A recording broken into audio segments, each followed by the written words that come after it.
evening, everyone, and welcome to the January 24th meeting of the Annapolis Education Commission.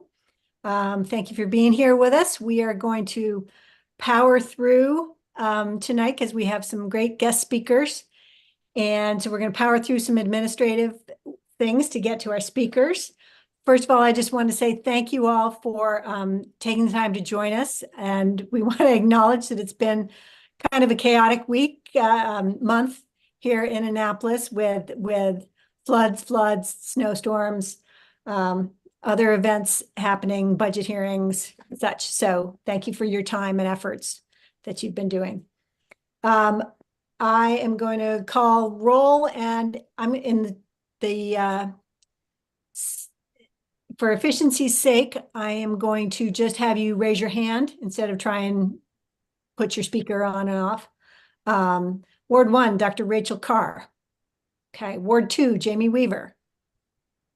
And I'm going to note, yes, present. Ward 3, Enid. I don't see Enid, so that's not. Okay, Ward 4 is a vacancy. Ward 5 is India Oaks, and she has an excused absence being part of a focus group for AACPS tonight. Ward 6. I hadn't been put on as a panelist yet, so I'm here. Oh, all right. Ward 3, that is Enid Collison-Lee, our Ward 3 representative. Thank you, Enid. Ward 6, Corey McCall. She has an excused absence for illness. And Ward 7, Laura Booth. Laura's present. Ward 8, Jess Packler. Jess Packler present. Alderwoman Finlayson. Alderwoman is not with us currently. Our at-large members of the commission, Odessa Ellis. Odessa's here. Thank you, Odessa. At-large member Pam Bukowski. Thank you. And just recognizing a few other people we have in the room. Our District 6 Board of Education member, Joanna Tobin. Thank you, Joanna. Our Senior Program Manager of Mentorship Programs, Mr. Andre Dillard. Thank you, Mr. Dillard. And we have who's going to be joining us later, from the City of Annapolis, Mr. Eric Lashinsky. And Eric, you are Chief of Current Planning, Comprehensive Planning, what's the title? Comprehensive Planning. Yeah, Chief of Comprehensive Planning, yep. Great. Good to be with you. I'll talk to you in a bit. Thank you. Okay. And okay, so the first thing we need to do is we are going to revise the agenda. I'm proposing revision that item number 8, update from Mr. William Rowell, City of Annapolis, is now going to be update from Mr. Eric Lashinsky, City of Annapolis. Can I get a second on the motion for that? Okay, Pam Bukowski has seconded the motion. All in favor with the agenda revision, please raise your hand. Okay, motion passes. Agenda accepted as is. Now I'm going to turn it over to Mr. Dillard, who many of us know and appreciate from his long years giving to our community as the principal of Georgetown East Elementary School. So thank you for all your service in that role, and thank you for your leap into new positions and new ways to help the students of the Annapolis cluster. So Ms. Norman, thank you very much for that very gracious introduction, and thank you for the commission for being here. As Ms. Norman said, my name is Andre Dillard. I am the inaugural senior manager of mentorship programs. It's a brand new position to the school system. Thank you to Dr. Joanne Tobin, who was the board president at the time, to approve this position. And thank you to Dr. Mark Bedell for being such an innovative leader and bringing this position to our school system. So for the last 11 years, previously, I was principal of Georgetown East Elementary School, which I was very happy and proud to say I was a member of that school committee for that many years. And so I know some of you from that role, but now I'm stepping into a new role, which is actually one of my passions, which is mentorship. So I've been charged by Dr. Bedell to create a diverse portfolio of mentoring opportunities for our community members, which will then bring these mentoring roles to students that need these mentors as in our schools. And so it's been a great opportunity thus far. And one of the biggest things that we're working towards is this partnership with the city of Annapolis. And so with this partnership, it started by having a conversation with Alderwoman Pendel Charles. And we were just talking about mentorship and what it looks like. And then we started talking about just some of the needs within the city. And so between the two of us, we thought, wouldn't it be great if we could really create this bona fide partnership between the Annapolis city government and the school system? And wouldn't it be great if we could get the mayor to approve for city officials, city employees or officials to be able to go and serve as mentors during their workday? And so she set up a meeting. We sat down with the mayor and his chief of staff, and I had a presentation, and we talked about what that would look like. And I had some, concrete numbers as far as how many mentors we might need at each school and how many mentors overall and what have you. And the pitch was if we could get maybe up to 25% of city employees to be able to serve as mentors. And the mayor was all in. He said, "It sounds great. Let's make it happen." So where we are right now, kind of done a few presentations to various members of his team and what have you. And right now we're in the process where we're still recruiting some of those people to come to the trainings where we've already trained some individuals. We have some of them that are going to be going into the schools soon. And so what we're doing is the school system's doing is we're training everyone. We're also picking up the tab for the fingerprinting because, to be a mentor, you have to go through the full vetting process of getting fingerprinted. So we are picking up the school system, picking up the tab for the fingerprinting, providing the training, and then we're also working on the pairing of the mentor and the mentees. So once everyone goes to the training, they've been fingerprinted, then they complete a survey. And with that survey, we're able to kind of look at if there's a specific school they're interested in, a specific grade level, male, female, what have you, and we kind of partner them with the list of mentees that we currently have. So that's a big thing, I think, within the city, and obviously also still just recruiting people from the city, also just volunteers across the city who want to work and serve as mentors. So we've been doing some of those. We spoke at all the cluster meetings, just really trying to get out the word that the importance of mentorship and how our community can be involved with this. And actually, this is kind of a one-up from the Be Present initiative, which Dr. Bedell introduced last school year, where that was, it was just that individuals were going into the school system. And that started with the secondary schools, going into the schools and maybe being there doing changes of classes, maybe going into the cafeteria.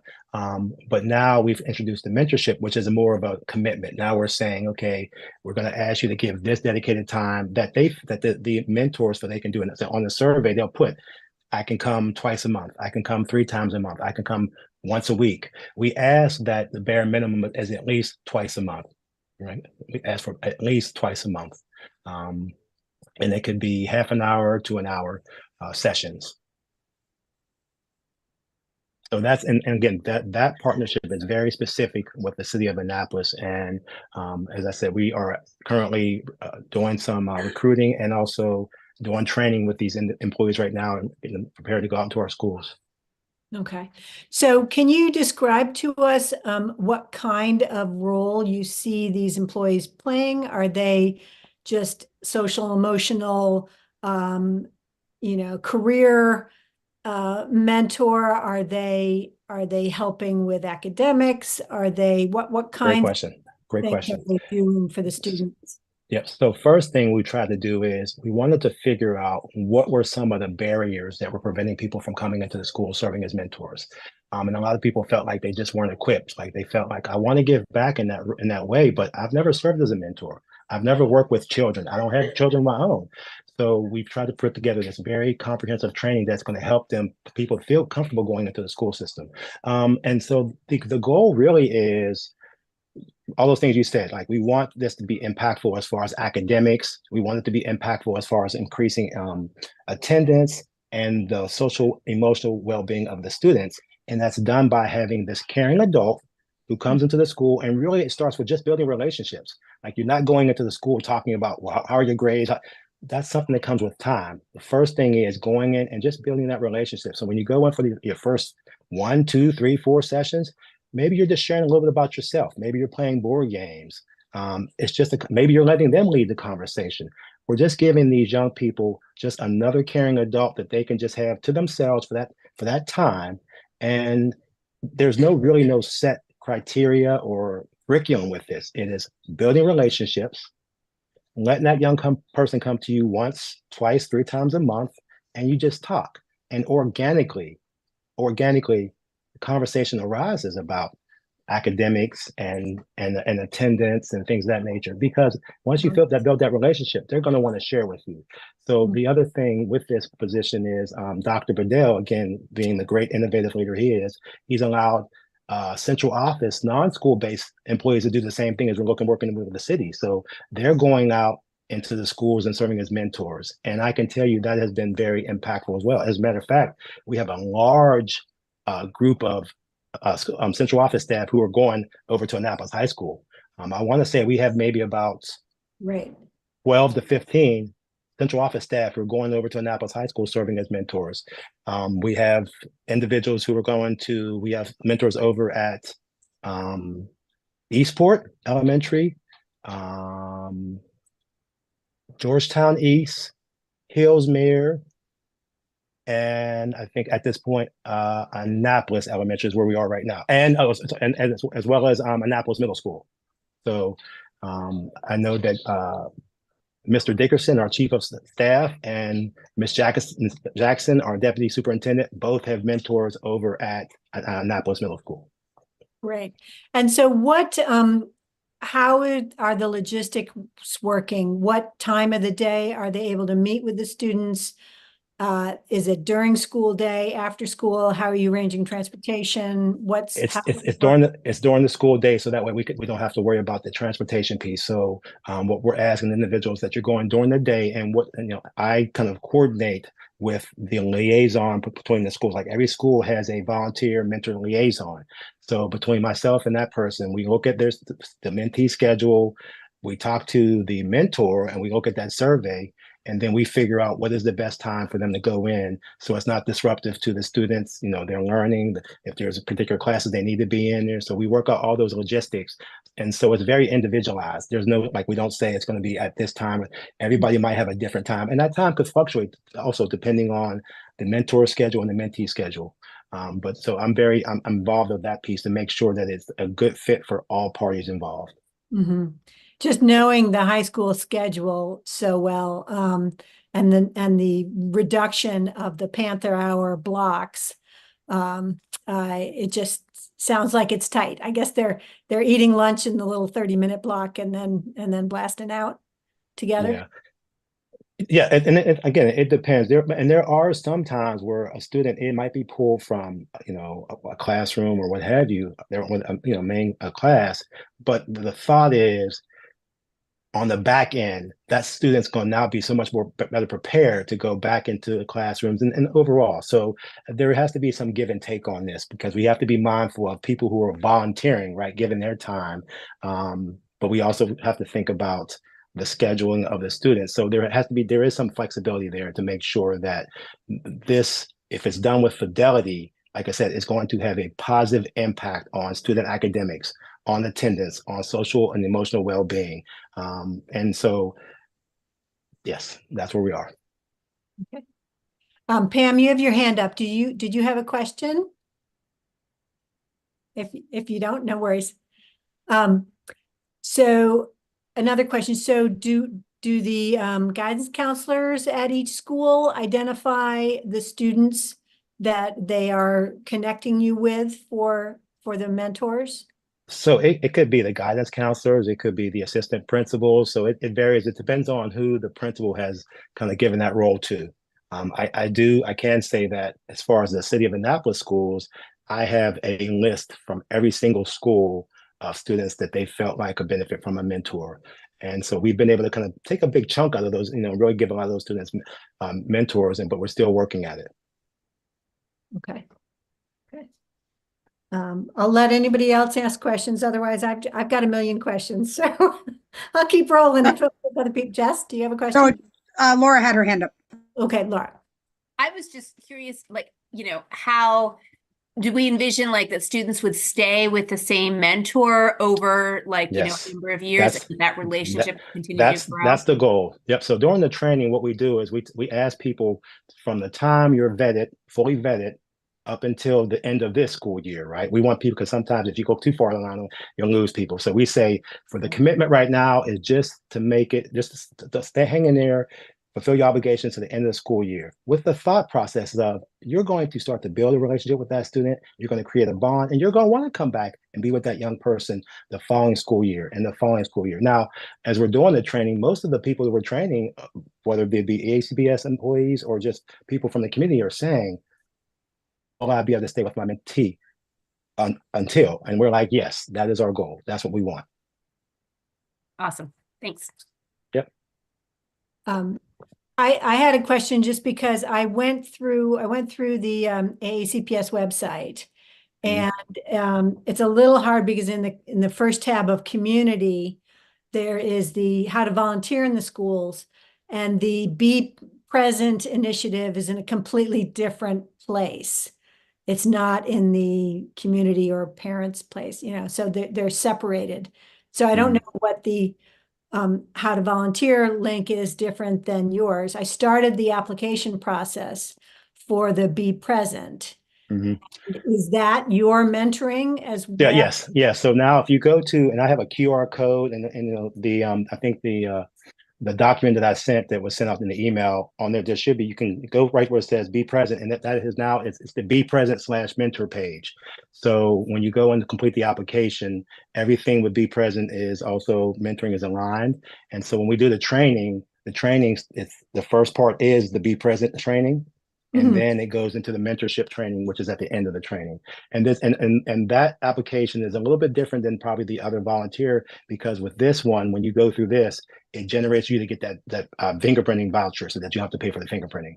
Right. And Sean, But very quick. yes. But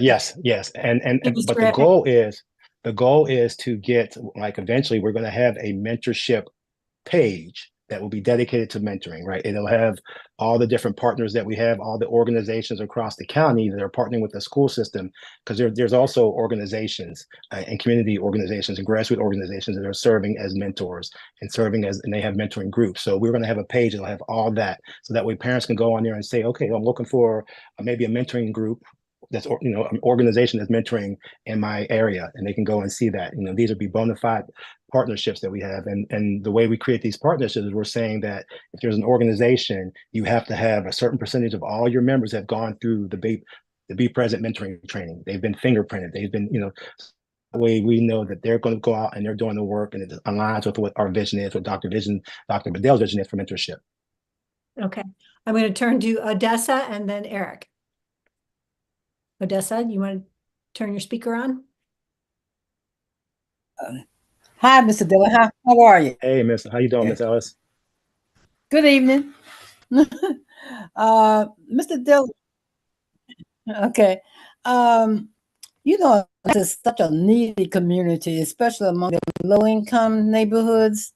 And, when I talk to parents and volunteers or whatnot, especially the young men around my son's age in the 30s and late 30s, they all work during the day. So, how can they get involved with mentoring, when they're working?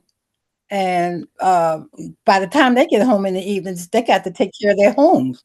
Yeah, and that's a great question. So we're Are they also evening hours or? So that's a great question. And what we're looking at being is we want to be innovative. So we are working on opportunities for individuals to maybe come in after school. If there are students that are staying there for after school clubs, like, if you think about STAIR, who comes in twice a week, they're doing their things after hours. So that is something we're working about. And that's one of those speed bumps and things that prevent people from working during coming in and serving as mentors. So we're looking at opportunities after hours, maybe opportunities on a Saturday. So there are some organizations that are serving, and they're doing their mentoring programs on Saturdays. And what we've been able to do is, talking with Dr. Heiser, who's in charge of our facilities now, we are able to provide organizations opportunities to go into certain buildings on weekends. And we're kind of absorbing the cost that we normally would have to give them to go be in the building, because they're serving as mentors to our students. So we have kind of gotten a few opportunities and programs going with that on Saturday. So it's something we are looking at, and how we can kind of continue to build on that. But right now, this first leg is more focused on during the day, because we know that children are there. We don't have to worry about transportation, things of that nature. They're there during the day. Okay. Eric, I'm going to turn to you.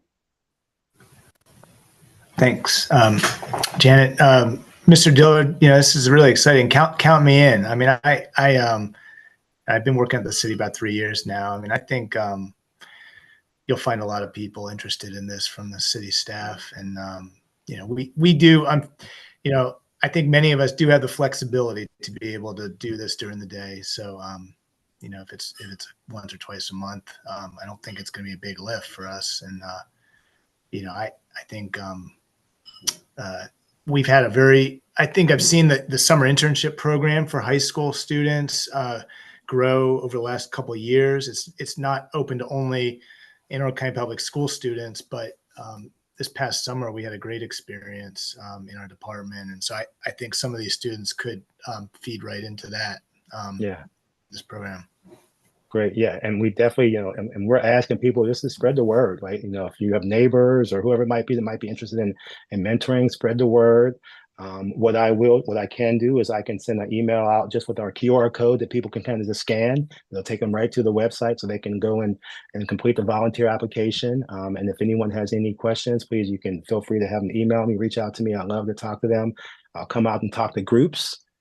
So, we just want to make sure that we can give as many opportunities to people to serve as mentors, because that means we can hit additional students. So, and I do need to bow out gracefully because I do have to attend another meeting. So, do we have you for 2 more minutes? Sure. Yep. Laura, do you have a quick question? I just wanted to share, can you guys see, I just wanted to share if you go to aacps.org and then go to be present, it looks like there's Second tab. information here. Yeah, so there's information the second tab. Yep. Training and security requirements. Yep.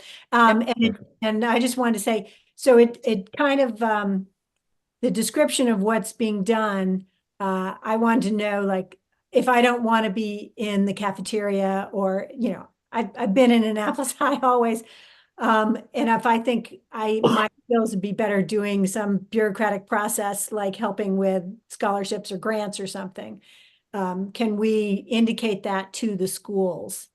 Yes. Section, so that We're really looking for however individuals feel wherever they feel they best fit, right? Because service is service, and it can be in a variety of different ways.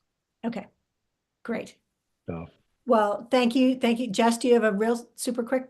No. Okay. So we'll make sure everybody has your email address to follow up. But thank you for joining us tonight. Thank you for the opportunity. Process. Yes. Thank you. Take care, everybody. Thank you. Thank you all. Take care. Okay. Rolling right along, we are going to honor Dr. Joanna Tobin's time, who's gratefully with us instead of with the rescheduled Annapolis High PTA meeting. So thank you. You can fight it. Competition because of the snowstorm. You can fight it out with Ms. Hicks, but thank you all. And I just want to say one of the many reasons, and I'm sorry, my screen is really fuzzy. I think I need to clean the camera, so forgive me. I'm not trying to filter out my age, but that one of the many reasons I think the board was so thrilled to hire Dr. Bedell is one of the key attributes of a great leader is knowing who to put in the right place. And but I think you have to understand this is the first position of this kind in the state. So this really is leading the pack. And all of us in the Annapolis cluster have known Mr. Dillard and know that he's the perfect fit for something like this. So I think there's a lot of great stuff moving forward. And I should say that I think one of the great things about the mentorship programs is, all of this is in line with Dr. Bedell's really intense focus on outreach to business, to foundations, and so on as partners, that, you know, these things are connected to each other. So I really want to congratulate Mayor Buckley on his immediate yes to this whole program, and frankly, having to get through some of the bureaucracy in some of his own departments to do this. And so I think this really is a powerful, powerful thing. Also, just before I say a couple of other things, it reminds me, there was a question at the last meeting about the ACE program. I sent that information, I think, to you, Janet. So I hope folks got it. So just really a couple of things. Yes, we are. That information I will send out to them. It's been a little crazy with I know with Christmas, two floods, and yes. I didn't want it to get lost in the shuffle. So I think I'm making an action item note to send. Yes, it's on its way. It's on its way. So in any case, so we're in budget season, as we love to be. So just a reminder that we rescheduled our second budget town hall. And again, this is the school system's budget town hall, not the county executive's budget town hall, because tomorrow night we will have our town hall hearing rather, at Old Mill High School from 6 to 8. People can start signing up from 5 o'clock. I think Ms. Howell will be there. At exactly the same time that the county executive's budget town hall for District 5 is happening in District 5. So, but I urge anyone who's got things they want to advocate for, whether it's middle school sports or counselor positions or social worker positions or all the usual things. Janet has already done that at our earlier budget hearing. But I think you know, it's really important for all board members to hear that a community is really either concerned about something or in support of something or whatever it is that we need. But if you cannot come in person and you wish to give testimony, as always, you can send it via email, either to the individual board members' email addresses or to boardoffice@aacps.org, and we will see all of that. So okay, just put in your subject line, you know, proposed budget. Yeah. So they can track those separately, and please do advocate for those items that we've identified in the support of Dr. Bedell's budget. Yes. We had our budget workshop. I have lost track of days. I think it was last week. Blair's Day. It's on there somewhere. And I, you know, there was a lot of information that Matt Stansky, our chief financial officer, brought forth, but there was something that I really pushed. And I think, again, this is a statistic we need to pay attention to. We are now currently the 6th wealthiest county in the state. And we currently stand at 15 out of 24 districts in the state in our expenditure per pupil per year. So again, our capacity to pay should put us at 6. Our will to pay is currently at 15, is one way of thinking about it. So I just want everybody to keep that in mind. You're going to hear a lot about the requirements of Blueprint. There's a lot about Blueprint that takes away our discretion to some extent. You know, money has to go to certain categories. But that is all in the name of ensuring that the money follows the child.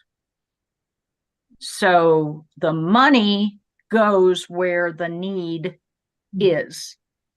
you have a school with a large number of students with IEPs, there's a certain amount per child in that school that comes with each IEP over and above foundational funding. The same for a child who receives free and reduced price meals. The same for a child who's an English language learner. It means that those decisions are data-driven, not driven potentially by those communities that are best capable of advocating. Mhm. And I think this is a sea change in the way American public education has traditionally been funded. And I think it stands to make a profound difference, especially in areas like the Annapolis cluster, Mhm. where the need is high. It does potentially mean that schools with well-resourced children could lose some of their resources because they don't have large numbers of free students signed up for free and reduced meals. They don't have as many English language learners, or however it works out. So, you know, again, just to put in perspective, as the General Assembly is in session, you're going to hear a lot about this. But I think that's really a critical sort of central point to remember about the way Blueprint was structured and why it is so transformational if implemented correctly. The last thing I will say before anybody wants to give question. Oh, sorry. I was just going to put one quick thing in and then I'll shut up and take questions, which is Dr. Bedell, Mr. Silkworth, and myself will be in front of the City Council on the 31st for a workshop session, I think 3 to 5 in the afternoon, to do a kind of annual update. We did this last year. And so I just wanted to alert you to that, and that's it. Okay, thank you for telling us in advance instead of after the fact, because some of us might want to be there for Yeah, that. tune in. Yeah. Or attend in person if we can. Odessa, I think you had your hand up.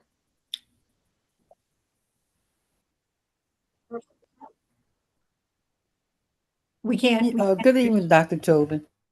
Hi, Ms. I went Ellis. to the MSEA Martin. Okay, can you hear me now? Yes, better. Can you hear me? Yes. Okay, yes. Hello? Yep. You can hear me? Yes, we can hear you. Well, good evening. I went to the okay. I went to the MSEA Martin Luther King brunch last week, and they talked about the Maryland Blueprint and the Black male students in that blueprint. Can you hear me? You're breaking up, Ms. Ellis. You know, Can she hear me? it might help if you turn off your video for a minute. Okay. Sometimes that helps. Okay. All right. Okay. What was your question, Odessa? Can you hear me now? Yes. Yes. Yes, we can. Okay. I went to the Maryland. Okay, I went to the Maryland State EA brunch for Martin Luther King last Saturday, and they talked about the Black male students in the Maryland Blueprint. And will that be an emphasis in the Annapolis cluster? Because you know what, when I talk to a lot of these kids and their parents, and most of our Black males are over in the Phoenix Center or Mary Mall, so some places like that. We need to really, try to look at this situation and why our kids are not in these magnet programs like IB and Apex and stuff like that. Because most of the Black kids that I know of in those programs are out of area. They're not Annapolis area kids. Can Did you Yeah. hear me? Did you hear me? I can Okay. hear you, Ms. Ellis. So I think we got you data a couple of sessions ago about the out of area versus in area magnet students.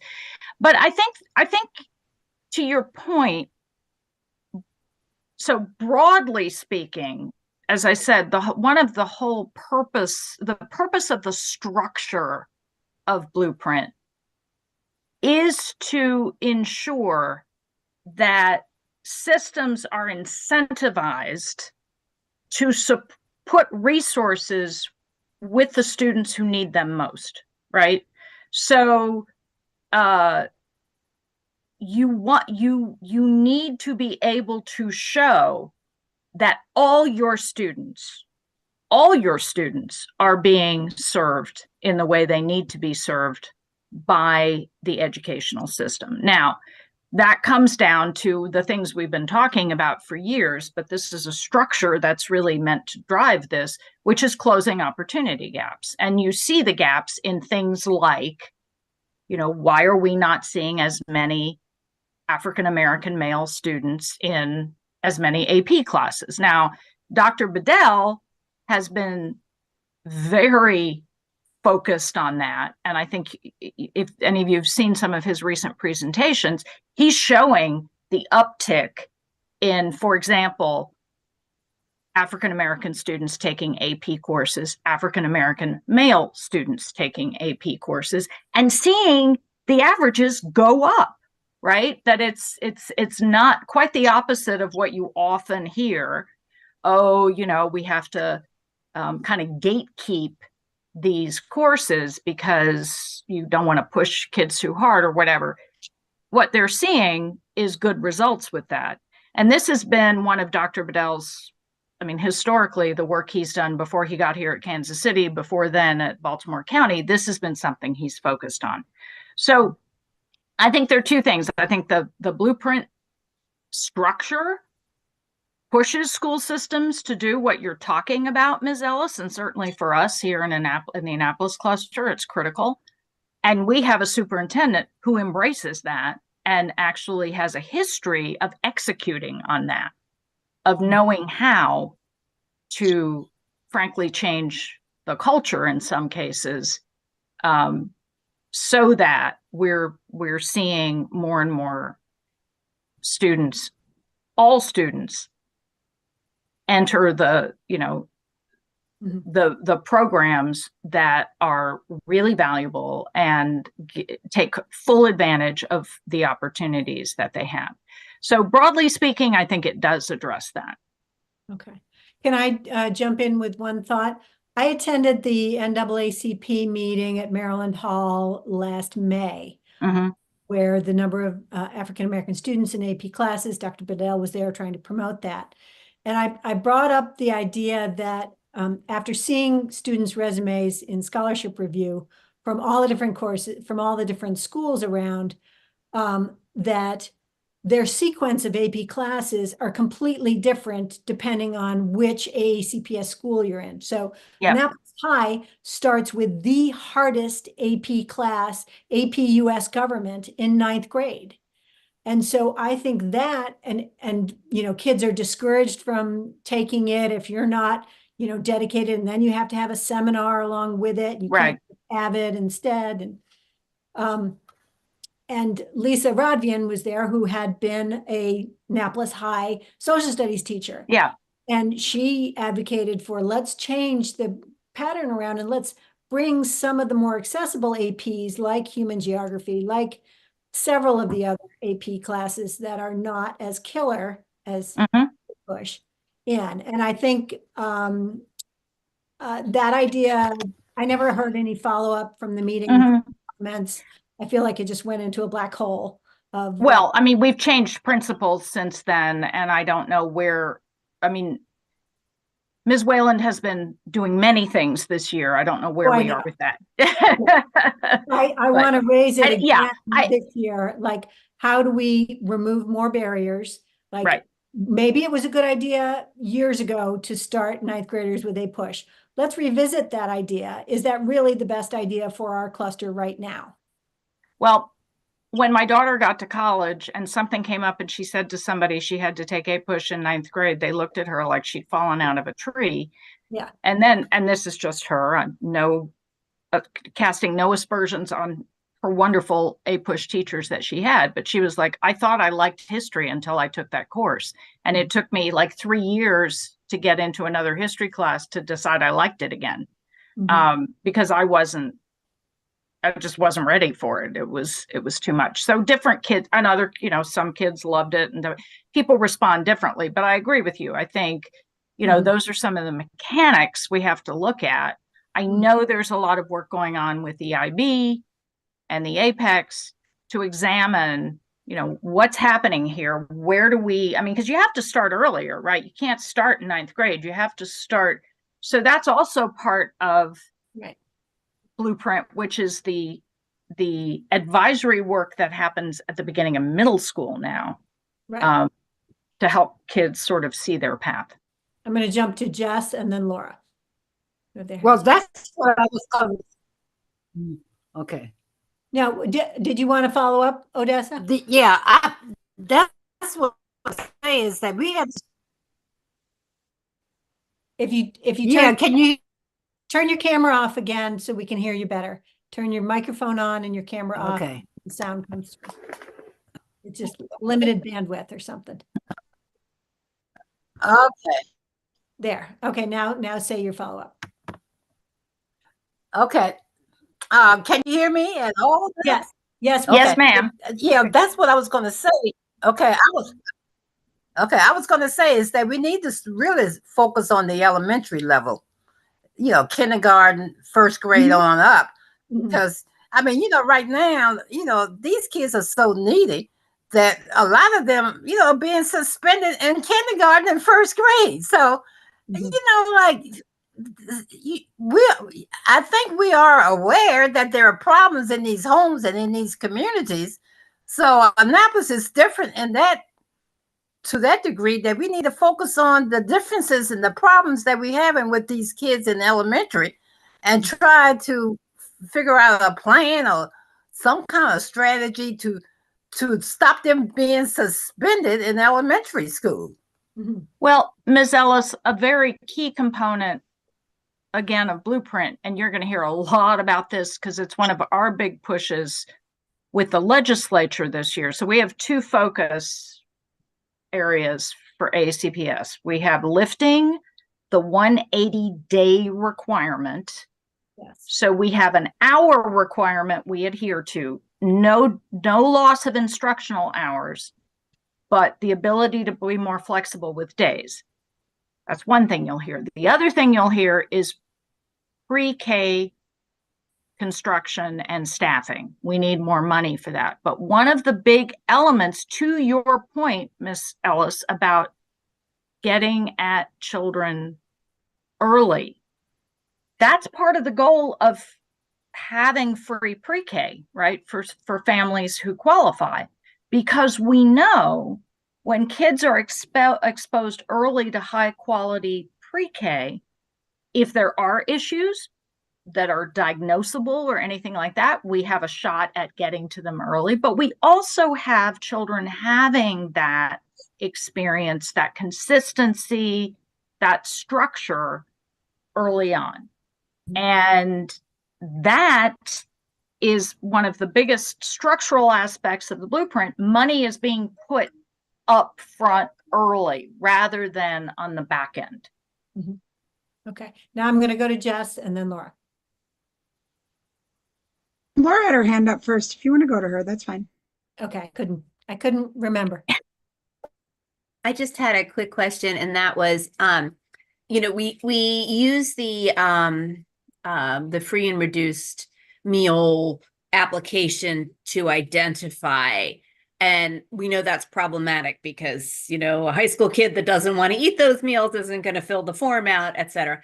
Does Blueprint include any language or other qualifications, ways that we can identify, I know during COVID, they would identify kids who qualified for Medicaid or things like that. Right. Are there other qualifications and other ways we can use to identify. I know the money follows the student, which is great, but if we don't have a way of identifying that this is the student who needs extra resources, what do we do?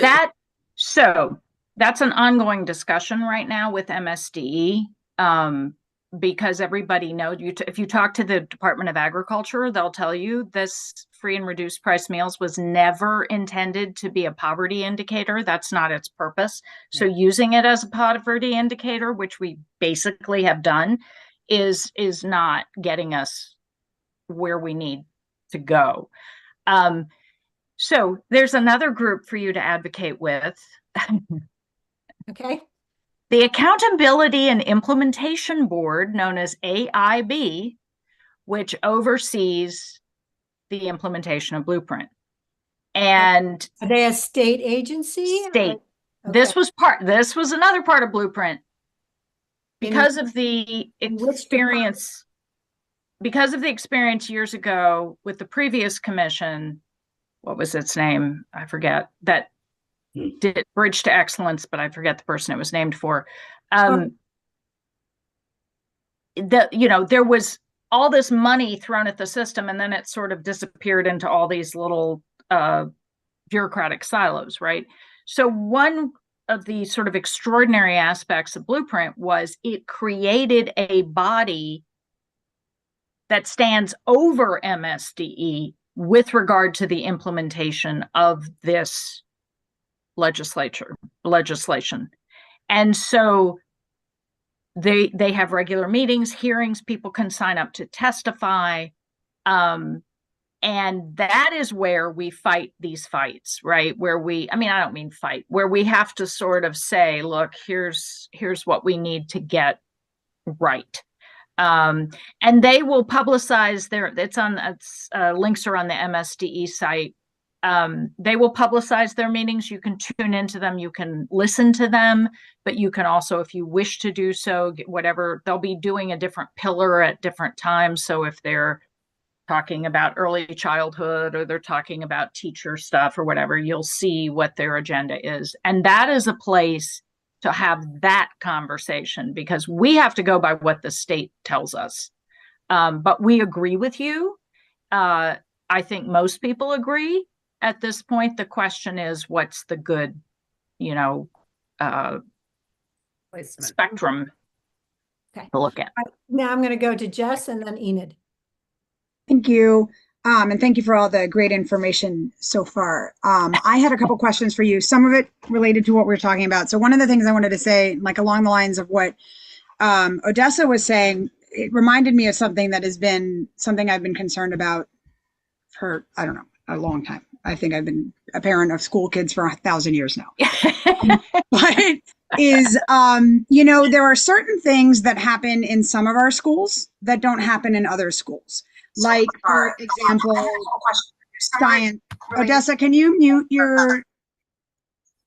Thanks. Yes. So one lines of what Odessa was saying, it reminded me of something and something I've been concerned about. Odessa, can you mute her? Okay. I don't know how long. For 1,000 years now. Okay. Oh, now she's gone. Oh.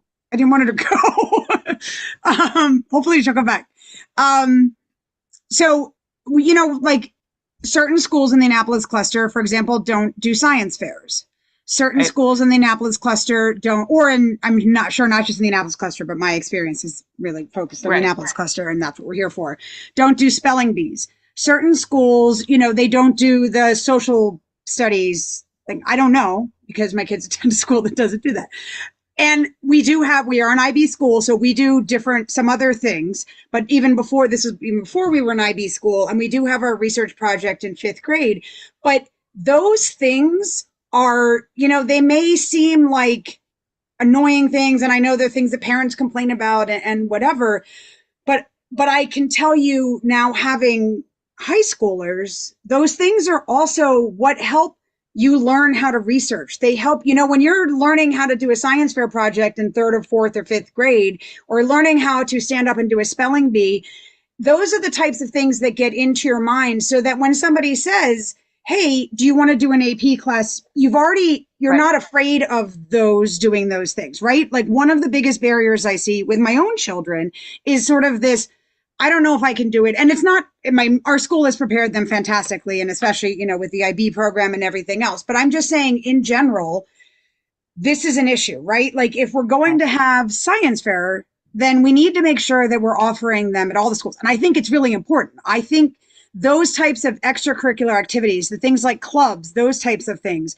And I think, the fact that community schools is able now to do clubs in our schools that never really had clubs before. Eastport was one of, the few Title I schools that regularly had clubs because all of our principals have felt that really, and the PTA has found that to be really important. And we've always had clubs of some form or another. But most of our Title I schools didn't. And that, again, is that same sort of thing. So that when you have a club and you're working with the Annapolis history and you're doing a historical play because that's the club that you're working in, or you're learning how to play chess and it turns out you really start really being more interested in math, or, those types of things. So I just want to just put that out there because I think it's really, and I know, different schools have different things, and I understand the reasoning behind, well, we can't ask parents who aren't able to help, and it's not fair to kids if they don't have parents. But I feel like there have to be ways around that. There have to be solutions to those problems so that we can still offer our kids equitable opportunities in all of our schools in the cluster and in the county as a whole. So I wanted to put that out there first. And because I don't know if, if there's a policy, but I know that this is how it is in certain things. And so, and that might be a little bit on my mind because we're having a really hard time with our IB research, but that's an individual child. Maybe I should research. Then the other thing I wanted to say, just when we were talking quickly about what Janet was saying about the AP US history, that is obviously a school specific decision, much like Panther 30 or whatever it's called in all the different schools, Panther Hour, Panther 30.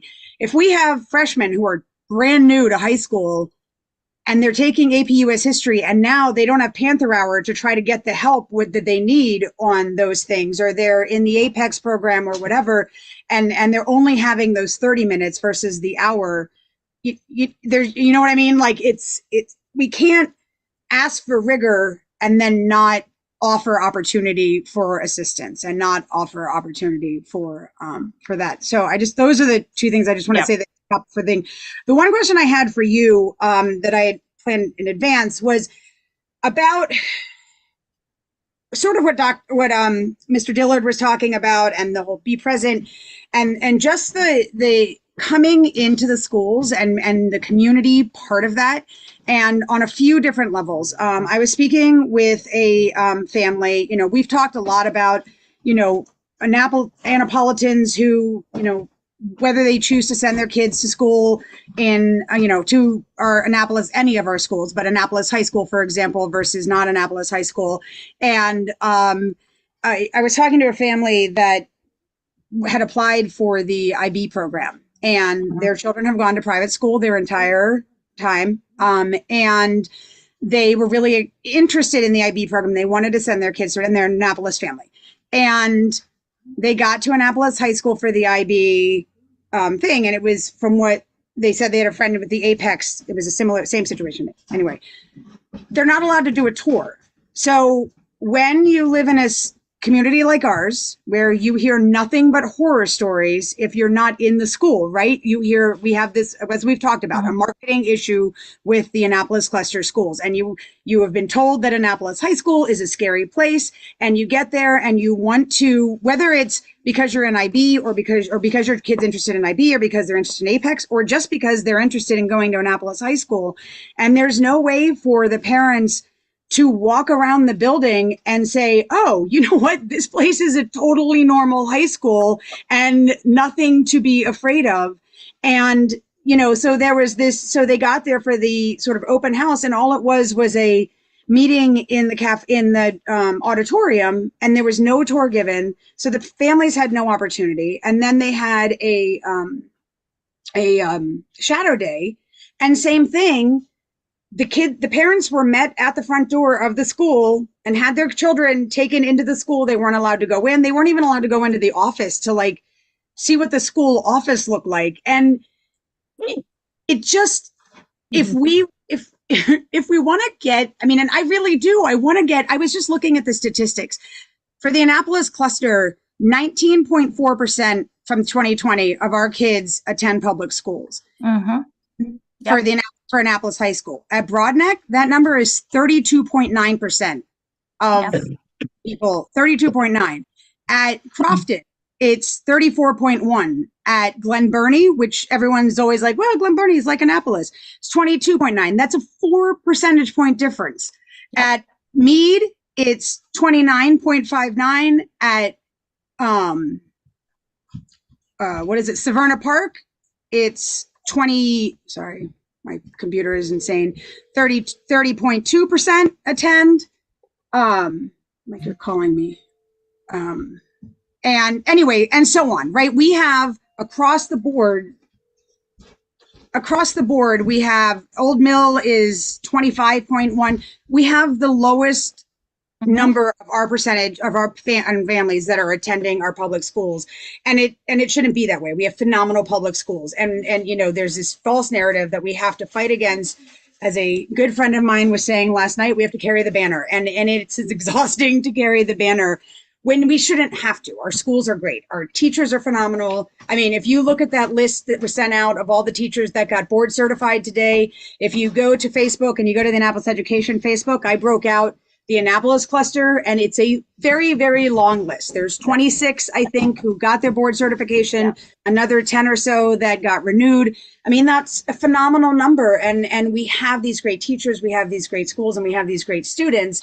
And everyone knows, right? The more people you have coming from your community into the schools of all parts of the community, the better that is, right? Because it's all about resources. So I just wanted to see like what can be done to, and I know like this year was great. It was the first year we had an open house at Eastport, and we were able on one of the days during the Thanksgiving week when the school was closed to have parents come in and do tours. And that was great. There were a lot of parents who came in and were like, oh my God, this school looks amazing. I had no idea.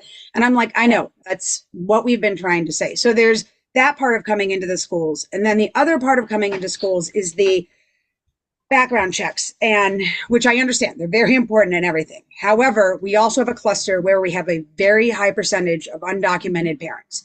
And so those parents are terrified of, I mean, they're not going to get a background check. So they therefore are completely eliminated from any volunteerism in the school. They can't go on field trips. They can't come in and read in the classroom. They can't come in and be lunch or recess monitor. They are completely, and so at the same time that we're trying to get more and more people into the buildings, and it's not just the undocumented immigrants, it's also people who have had questionable, you know, criminal backgrounds, things they did when they were younger, and maybe, you know, and they've, you know, rehabilitation is all part of the whole thing, right? We're trying, doesn't matter what you've done when you're younger, if you can make it better. We have a lot of families on all those levels in our community, and all the policies are making it so they can't come into the schools. And when you have a school that has a very high percentage of those, then that eliminates the number of parents and other people that can come into the school. So I'm just, I'm not asking you to like have an answer right now or anything, just to figure out what we can do to make it work, right? Because it is negatively affecting all those things are negatively affecting our children's education and experience in the Anne Arundel public schools. I mean, I agree with you, Jess, and I will say the tour part is surprising to me. I mean, it's been many years since my daughter did her first, you know, come and see about the, you know, both the IB and what was then PVA, now Apex, and there were tours in all cases, and they were led by students and adults, and so that's a change, which I have to sort of figure out what happened there. I think I know I've had conversations with Dr. Bedell. We're trying to figure out the background check issue. It's very hard. It's a very tough line to follow. We're in an era, unfortunately, where rightly or wrongly, the notion of security in schools is just front and center for people. And fortunately, that, as you say, prevents a lot of people who aren't really necessarily the concern from being able to come into schools. So how far we can, I mean, we've been having conversations with folks who've worked in Baltimore for years who are have come back into society themselves, and they want to be able to talk to kids and say, don't do this. Here's where I was at your age. Here are some of the decisions I made. Here are some of the different decisions you can make. But again, as the law now stands, we can't have them come into the school to speak with students. So, we're trying to figure some things out. But I agree with you on the marketing. I do. So I guess I'm going to have to move to Enid. Yeah, it's good. Or Joanna has to leave. So Enid, to you. Yeah, I was going to piggyback back on something just said, but it's been a while. She kind of went a while there. I think it was when she was talking about the equitable opportunities, and I totally agree. Having taught in so many schools in this county, from Laurel to the Cape, to Edgewater, to Annapolis. Schools, when you enter a school, they have a different tone, a different aura, a different, they focus on a variety of things. But I certainly agree with Jess on the fact that I've seen science fairs that are completely awesome, will blow your mind. I've also seen science fairs that just gave the kids an opportunity to participate, to know what a science fair was, what are the procedures. And again, going back to what she said, a lot of that has to deal with are there people at the school who are able to sponsor that? And I couldn't help but think, gosh, when someone asked a question, I don't know who it was, but they had asked Mr. Dillard about opportunities for mentoring outside of the school day, because I think it was Odessa, because people do work. And I couldn't help but think, wouldn't that be excellent if we found maybe some mentors who would be able to have a science fair? I'm just saying Eastport, I don't know if they have it or not, but let's say Eastport doesn't have it, hasn't had it. Wouldn't it be nice to get a group of people who would come and do that for Eastport, or robotics or something? I think that would be awesome, because we've talked about this for years. Opportunities, equity. And the other thing I was thinking about was that I know, like, midshipmen. I know that in the Annapolis schools, midshipmen, I don't know, do they still volunteer at Annapolis Elementary and at Eastport? Mm-hmm. They do? Okay, because I know there was a problem with transportation in some of the schools. Maybe? Okay, and Germantown also. Okay. Oh, Germantown. Okay, great. I just wanted to make sure. But I bet you if you go to a school somewhere else, they wouldn't even know what a midshipman was. They used to come into Annapolis Middle, but we don't have we used to have a Naval Academy, a parent who worked at the Naval Academy who was could bring back and forth, and he's moved on. His kids graduated from Annapolis Middle, and so we don't have that anymore. So exactly what you're saying, like, there are outside things, and that was a phenomenal thing to have.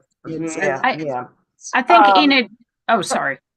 And I was just thinking maybe we could get something to give to Mr. Dillard to say, of the schools that we know of that have needs. And maybe in his matching process, he could maybe be able to funnel some of the mentors to provide some of those opportunities for the kids that didn't have them. And Jess, I understand your frustration with the undocumented and maybe people, but personally, if they have to have a system by which to filter out. And I don't think the board can answer that. I think that's kind of like the law, isn't it, Dr. Tobin?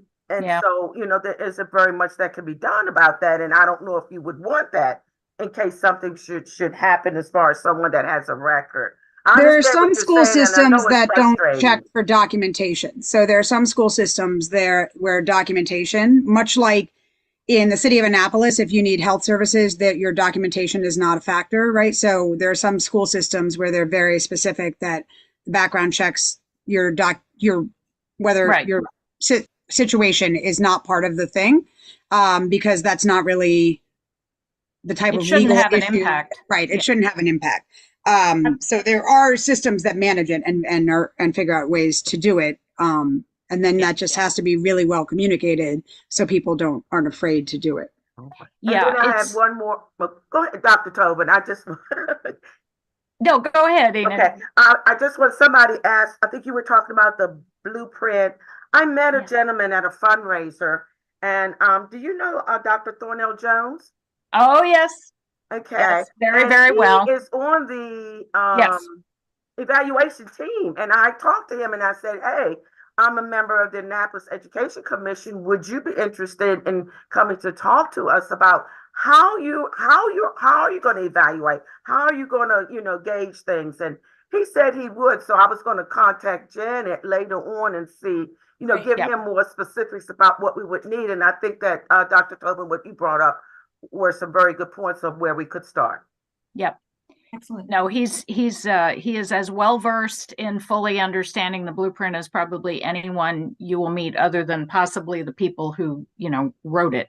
And I'm not sure they're better versed than he is, but in any case, no, I'm just saying, just a quick couple of things.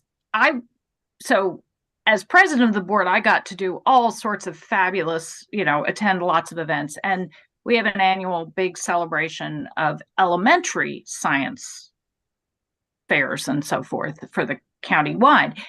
And what you see are certain schools showing up because there's a group of teachers that has really pushed it. Hilltop Elementary up in the north part of our county, very Title I, very high levels of free and reduced price meal recipients, English language learners, they kept showing up. And sure enough, their EEE teachers have really pushed this. I think it's Mrs. Hoffensets was the teacher who was kind of at the fore of it. So you often find, there's upsides and downsides to this. You want to give your principals and your school staff enough autonomy to meet the needs of their particular community, right? You want to be able to have some flexibility in these things. That being said, I mean, Jess's point is very well taken about the opportunity for children to have the same experience. So when you walk into the high school where some of your classmates have been doing science fairs since they were in 4th or 5th grade and you haven't, you don't feel like you're automatically behind, right? But what I find is there are sort of schools where you get a group of teachers who are really pushing something, or the spelling bee or civics stuff or whatever it is. And I think I will say that I think, this is the first sort of school year we're going through with our new chief academic officer, Dr. Marquise Duarte, who is, I think, extraordinary. I think he's really excellent. And I think he is looking very closely at these kinds of things because that is exactly what he knows has to happen, as does Dr. Bedell, that, and Dr. Bedell will tell you about being the kid who nobody ever said to him, take an AP. Nobody ever said to him, why don't you do this? I mean, he knows what it's like to be shut out of those things.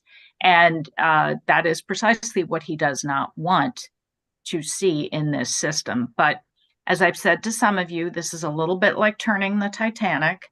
And sometimes these things in a big system like this, take some time to sort of figure out where some of the gaps are and how do we start to address them to make sure that we really are giving our students opportunities that show. I will say, if you didn't see, Annapolis Elementary School on the MSDE report card went up 2 stars in 1 year. And Dr. Bedell has I mean, we've had our discussions. I'm not sure the way MSDE does this, I'm 100% crazy about the way the stars are determined, but it is the system we have to work with.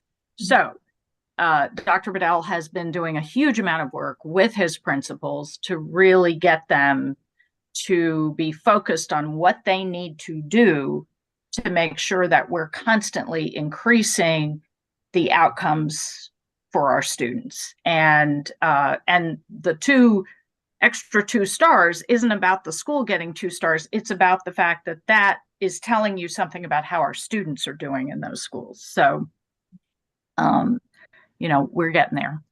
I'm going to go to Laura. You have a question? Sorry, wrong button. Yeah. Well, yeah, I was just sitting here thinking about, you know, we talked about clubs and things, and that tends to be one of those things that is determined by, you know, how much access to money a school has. So a school like Eastport, you know, Jess was saying Eastport's always had clubs.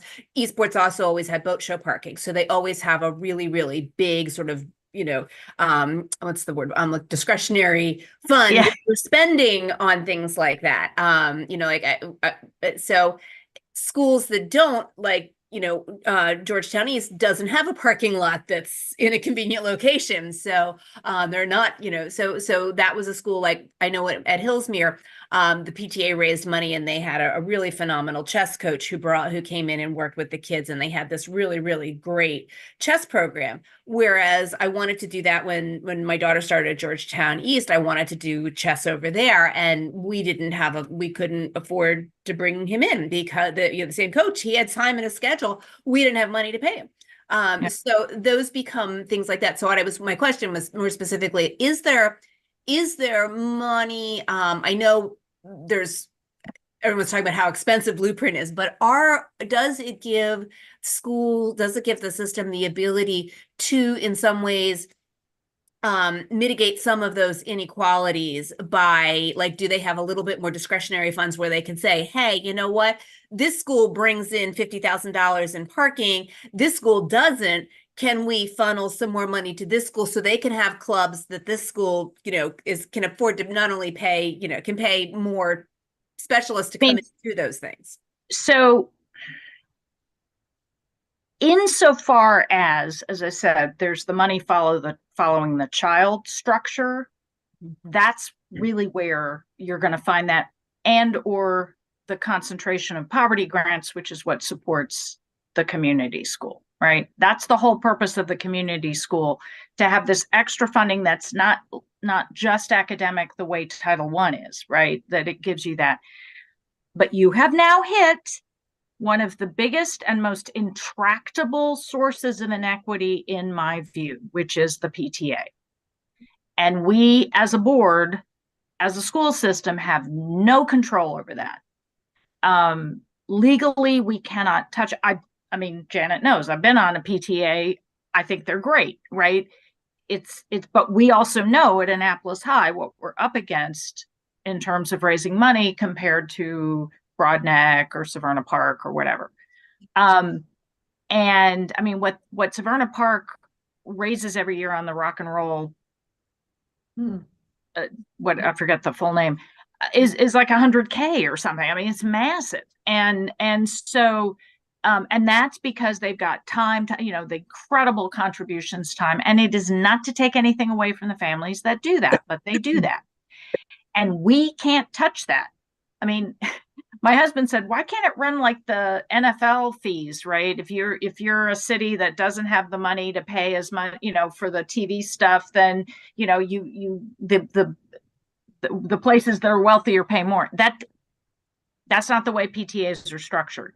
And that's our biggest baked in inequity in terms of, you know, the zip code makes a difference, right? Where your school is, even though you're in the same district.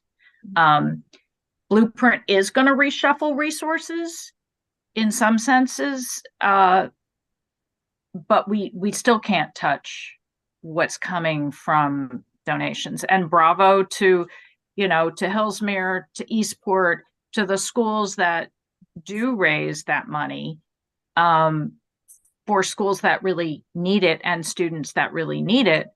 But that tends to be the exception, not the rule. And so it's if you know, this is one of my things in my interest in education policy in general. If this is a code we could crack, we would go a long way to changing some things for the better, in my view. Okay. I do see it's 7:17. I didn't know what time you had to blast off. Well, technically, I should have gone at 7. I can stay for another 3 minutes, and then I'll apologize. I just have, the thing I was going to say, following up on that, is when we're talking about resources, because it's not only financial, what Laura was saying reminded me of something. And, you know, one of the things is, especially at Title I schools, when you have, like you were saying about the teachers that do the science fairs at that one school, Title I school teachers, we have a ton of teachers because we're Title I, but those teachers are also exhausted and have families and those types of things. And science fair and clubs and all of those things, especially now with the new policies from the school system, require teachers to be there. It requires them to be paid to be there, or it requires them to volunteer to be there. And we know already how much or how little teachers are getting paid, right? So I will say, when you're talking about cracking the code, it is really, so that's first one of the things, right? Is how do we make it equitable through teacher resources so that we're not saying, well, this school has a lot of parents who have time or a lot of teachers who have time and this school doesn't, because I mean, I'm doing CPIRCH for Eastport because I can do it and because I love CPIRCH and I think it's a really amazing opportunity. But if we put it out and no one else stepped up, right? So it would have not happened had it not been for one teacher who has 3 kids and is doing it, and me, right? So there's that. But the other thing, cracking the code, is not making it harder on the schools, right? So Eastport Elementary lost 3/4 of our income from boat show parking because of new rules that the school system made. So we had gotten to the point where we had started a relationship with Georgetown East, and we were sharing the parking revenue with Georgetown East and able to give them part of our parking revenue. And then the school system came in and they took away 3/4 of our parking. And now, I mean, our budget is again, it's 3/4 of what it used to be. So all of the things that the decisions that we've had to make in terms of paying for clubs, like we've had to cut back extensively on all of that. And we've had to cut back on being able to help our fellow schools that don't have the opportunity. Because the thing is, in schools like Eastport and Georgetown East and Mills Parole and Annapolis Middle and Bates and Germantown, the funding has to come from the community outside the school, right? So the bonus about schools, and again, this goes back to the 19% of the Annapolis public attending our schools versus 27% of the public attending schools in other school clusters, is that if the 19% that are attending the Annapolis cluster schools tend to be lower income, right? Then those families aren't going to be able to hold a rock and roll review because they're not going to have the families that have the time resources. They're not going to have the families that have the monetary resources. And so it's incumbent on those schools to look outside of them. So that's why for 25 years, Annapolis Elementary and Eastport Elementary were able to look outside of our own schools and say, what are the opportunities in our community? And the opportunity in our community was the boat show parking. When I got to Annapolis Middle, we tried to do parking at Annapolis Middle because there's Great Frogs and there's Chesapeake Bay Foundation and we have a big parking lot. We were told, no, you can't do parking. You can't use the school parking lot to raise funds for the PTA or for the school. So nope, sorry, that's policy. We can't do that. That is a very common way in many communities of raising money and again, it's because what we're getting is money from outside of our community to support our community. And if school system policies are prohibiting that from happening or making it impossible for that to happen, then that's, that's maybe one of the ways to crack the code, right? Is to make sure that the policies and the things that are happening are not negatively affecting the school's ability to do that. And then the Annapolis cluster, we all work together, and everybody ends up at either Bates or Annapolis Middle, right? So then you start to know the people at Mills, depending on, no matter where your kids go to elementary, you start to get to know everybody else, and do things like we have Bates Annapolis Middle volleyball, and we had a Bates Annapolis, the Cocoa Shack that we work together, and we do all these things together. We are all happy within our PTAs to work together, but we can't do it if those income opportunities are being taken away by the school system. Mhm, mhm. So And one proposed solution is that the Board of Ed has community use of facilities on the policy revision open list now. We just reviewed that policy that's part of what took away the parking. last year. Okay. That's Or part of early what this took year. away I the thought it was parking, up- because I we thought it was were, up for February. I thought it was up Yeah. for a 30-day review right now. I just checked. I mean, today. it's being, I'm sorry, I can't think policy right. I know it was just looked at, and I don't know where we are in the, Okay. So process, I'm going to but- delve into that and Yeah. ask, Yeah. and we need to make our case again that this is Yeah. not equitable use of our resources. all right, I do have to go. Thank you so much. Thank you all very much. Thank you, Joanne. Have a good Thank you evening, and I very hope much. maybe I'll see somebody at the budget hearing, so. Okay. So thank now you for all you do for our cluster, Joanna. We are very lucky to have you. Thank you. We're lucky to have you guys too. True. I'm going to move to item number 6, approval of draft minutes from the January 3rd meeting. Enid has her hand up. I think it's still up. No. Okay. So I'm on the draft minutes. So I would like someone to make a motion. Do we have any revisions that need to be done to the draft minutes? I made revisions before sending them out to you. Okay. Hearing no proposed revisions, I'm going to make a motion to adopt the draft minutes as provided to the members. I second. Okay, Enid is a second. All in favor, please say aye or raise your hand. Okay, we have quorum, motion passes, minutes are adopted. Item number 7, public testimony. Do we have anyone who would like to provide public testimony to the commission at this time? Ms. Brown, do you have any public testimony that you'd like to provide, or? No. Okay, or anyone else listening? No one has submitted anything through the city website, so. Hearing none, I will move from that. Our next. Can I just make a comment about the public testimony, just for anyone who is listening and for the PTAs and Yep. for the parents that are at different schools? That's, we have that public testimony option on the website. It's really easy to click and put something in. And so I recommend, like, when you're at your next PTA meeting or you're at your next, school community meeting, sharing that link with people and saying, look, if there's something that you want to let us know about, use this, right? Whether it's crossing guards or a sidewalk missing, or you want to congratulate a teacher, or, however it is that you want to, whatever good or bad that you want to use it for. I think that if more people knew about it, not just right when we're having the meetings, but in ahead, because that lives there, it lives there on the thing, and you can, Yep. you could put in public testimony tomorrow that we can then, listen to or read about in February. So I just wanted to. Great point. I did, so I do include the PTA leaders of all the cluster schools in our emails. And I did get a response back from Annapolis High School, something they wanted us to include in the meeting today. So that's coming later in our schedule, just to let you know. So all the PTA leaders have an opportunity, and please use that opportunity to get in touch with us anytime throughout the whole month. Annapolis Education Commission @gmail.com. Thank you. Okay, next is number 8, update from the city of Annapolis, and we have Mr. Eric Lashinsky providing us an update on the comprehensive plan and anything else he wishes to cover. Thank you, Janet. Can you hear me okay? Yes. All right. Good to be with you.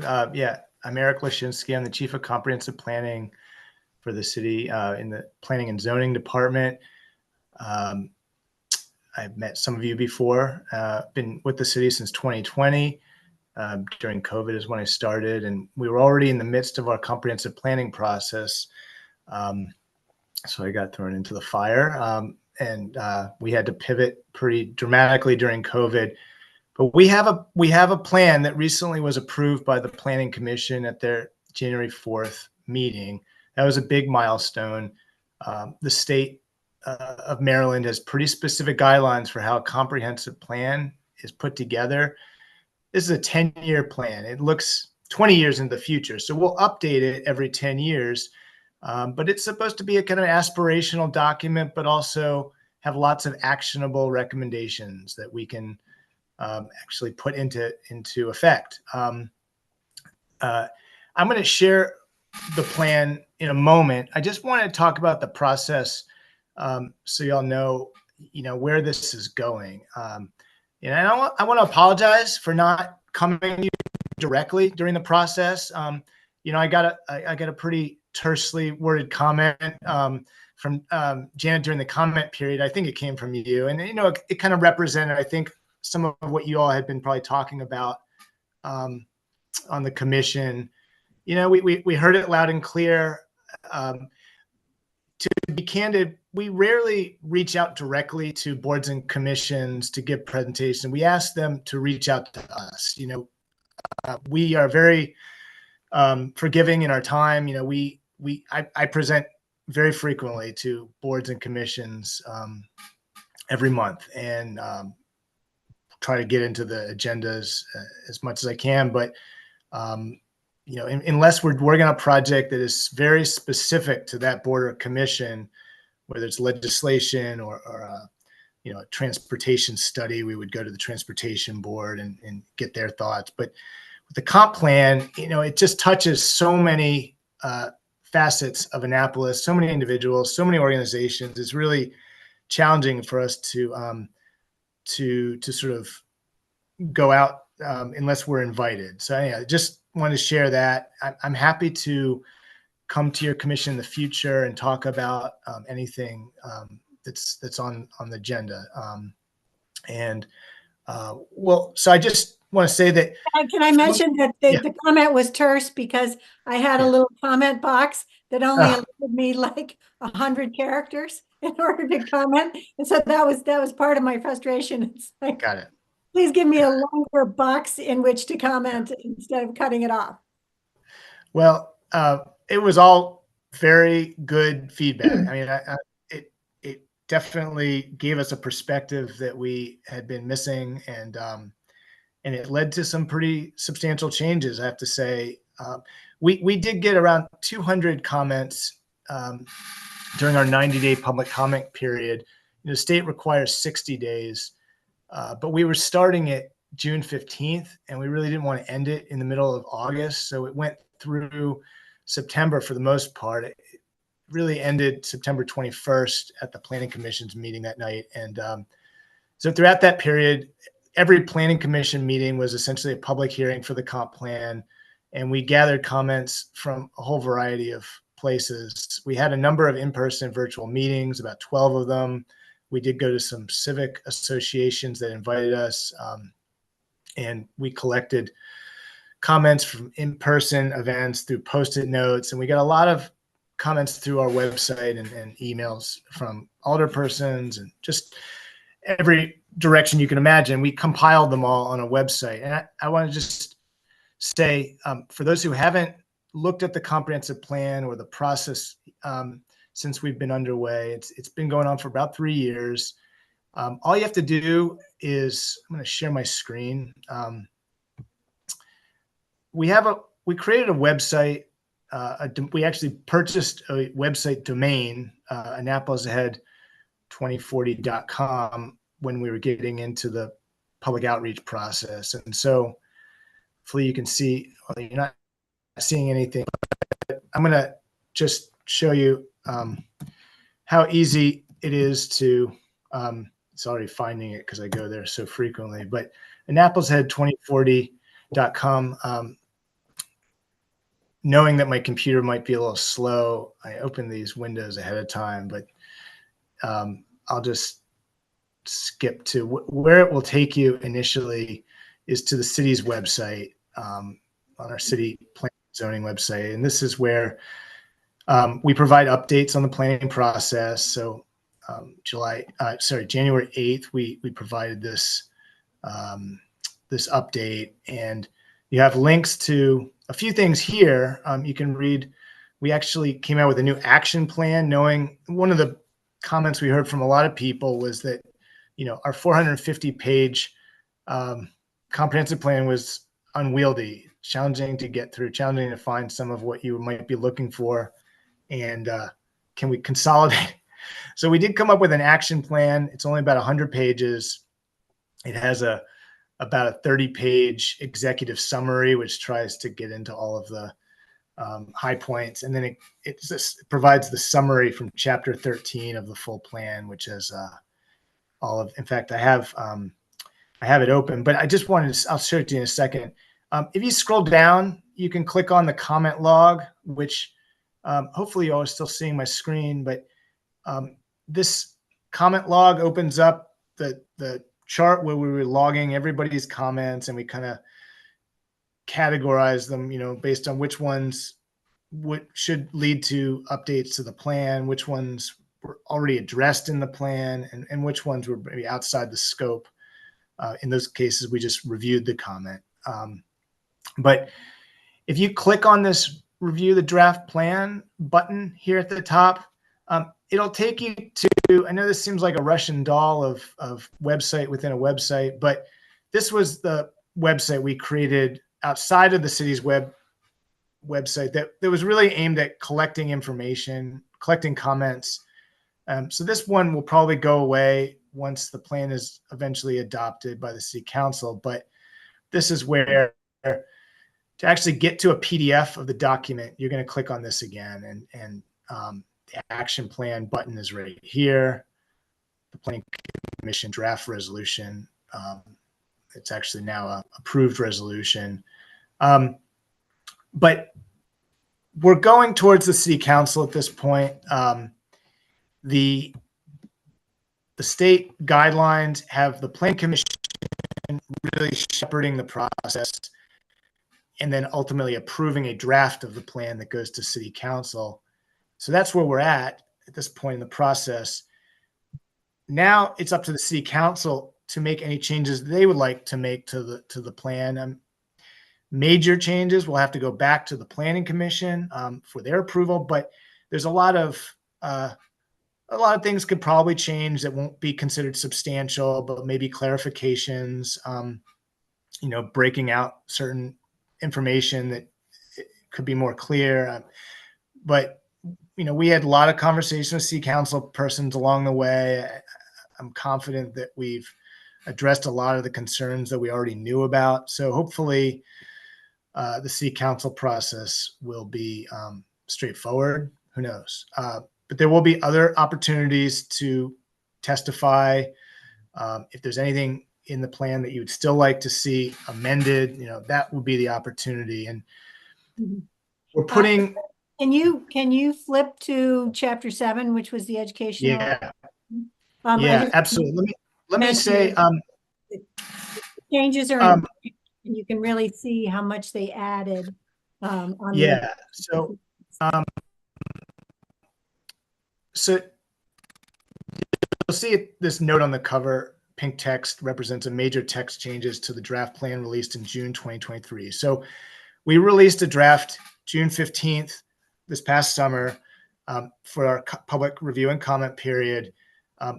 About 30% of the comments that we received resulted in substantial changes to the plan. And what we did is everything new that we added, we highlighted in pink text. And so, for example, just in the table of contents, we changed the chapter title that was arts and culture. It's now arts, culture, and historic preservation. And this was just an example. I mean, we got a lot of comments from folks who had trouble finding where we were focused on focusing comments on historic preservation. And there were a lot of content in this arts and culture chapter, but people didn't know to look there. And so we wanted to clarify that. But I'm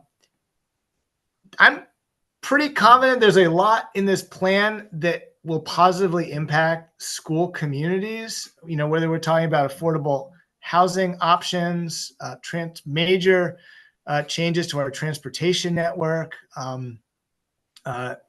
big emphasis on arts and culture. There has never been a chapter focused on that in our past comprehensive plans. But where we talk specifically, Janet was just mentioning about the school facilities is in this community facilities chapter, chapter 7.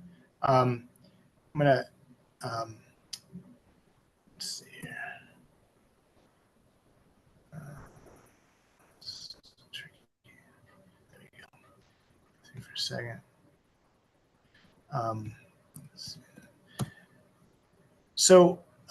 This chapter has a lot of focus on parks. It's probably 65% of the chapter is parks and open spaces. But we do have a section on educational facilities. It was much less than what it is here in the previous draft. Where we added content is really to focus on the whole cluster within the city, and basically we had an emphasis in the previous draft on kind of just a walk radius around every school. I think from the comment we got, it was sort of unrealistic, given that the schools have bus limits and you really needed to look at a larger radius around each school and really look outside of the city boundary to Annapolis High School, which is our is probably the most challenged school in terms of enrollment capacity. Although this map is somewhat confusing to look at until you kind of dig into it, we're showing our pedestrian network gaps and we're showing the bus system. And that's because there's a new recommendation to improve Annapolis transit to go to Annapolis High School. This new map here shows the variety of public services that exist around Annapolis High School, whether it's the Board of Ed, the swim center, other county facilities, farmers market. There's a lot of reasons why we should be having city transit going to these facilities on Riva Road and not having to transfer to do that. So that I think was a really important addition. We also added a huge section here on the school capacity issues. And even though the redistricting process is beyond the city's control, it's important to acknowledge that there's a lot of energy being put into that as a solution to some of our capacity issues in the city. And you all probably know much more than I do about potential for solving these issues through redistricting. But in our conversations with staff from Anne Arundel County Public Schools, that's really, that's the hope. And so we wanted to be clear about how that is moving forward and also acknowledge, in this map on the upper right, it's a remarkable thing how many students from all over the county come to Annapolis High School for the magnet programs or other reasons. And we wanted to share that. It's to put things in perspective that our high school shoulders a pretty heavy load for the county. Eric, do you include in there that pretty much the same amount of kids that come from outside the Annapolis cluster to attend our school, about the same amount go out to other schools outside of Annapolis High School? So the number's No. about 280 and 280. It's about, or 273 is the number of out of area students at Annapolis High School. And it's about the same that go to, Broadneck or other high schools for whatever reason outside, or other schools, other high schools outside of Annapolis High. And I Okay, that's got- interesting. I didn't know got that. those numbers. I will forward those numbers I got Okay. those from HTTPS, and I'll make sure I forward that email to you. That's really interesting. I wasn't aware of that. So no, it's not in here. That's something we could definitely add. And then if you go to the goals and recommended actions,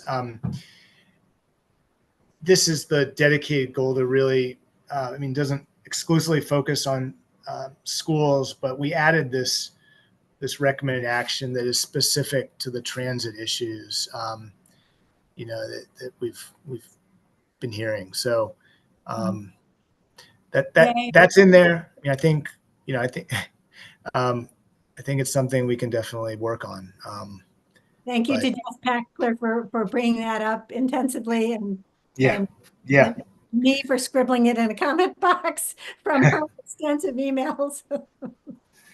As someone who has a kid who works at the pool and lives in Ward 7, he can't get there from home unless he has his own car because there's no bus that's going to get him there before his shift ends.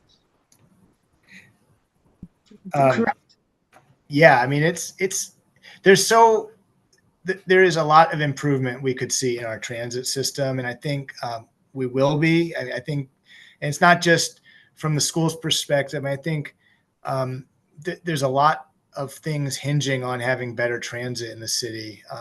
In terms of this is a comprehensive plan priority, but just trying to change the development pattern in the city to something that's more walkable, and where you don't need a car to be successful in the city, which really is the case today. It's an equity issue. It's a mobility equity issue. And so when we don't have modes of getting around that are at least comparable to having a personal vehicle, it's a disservice to residents and visitors and people who are trying to succeed here. So having better transit would really facilitate a lot, and it's something I'm going to really be pushing on. That's really, so that's the extent of what we changed for the in regard to educational facilities. If you do look at the action plan, we can go back to that. I'm happy to answer any questions, but it looks very similar. The main difference is see in the table of contents, it's really just the recommended action summary that's towards the end of the full document is included in identical format, and then the executive summary is about 30 pages, but it's easy reading. Still has a lot of images, and something we added to both documents that let's see here.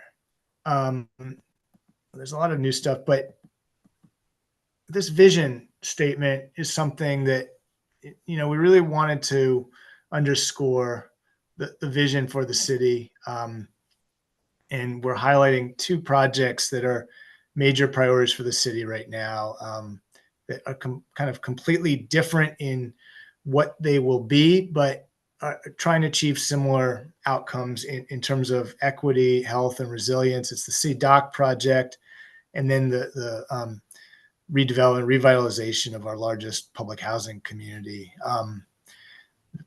They're operating on different timeframes, but they both have very ambitious goals. And so tried to just distill what this is all about, what's at stake here. We have planned priorities, which consolidated. We had 15 or so planned principles.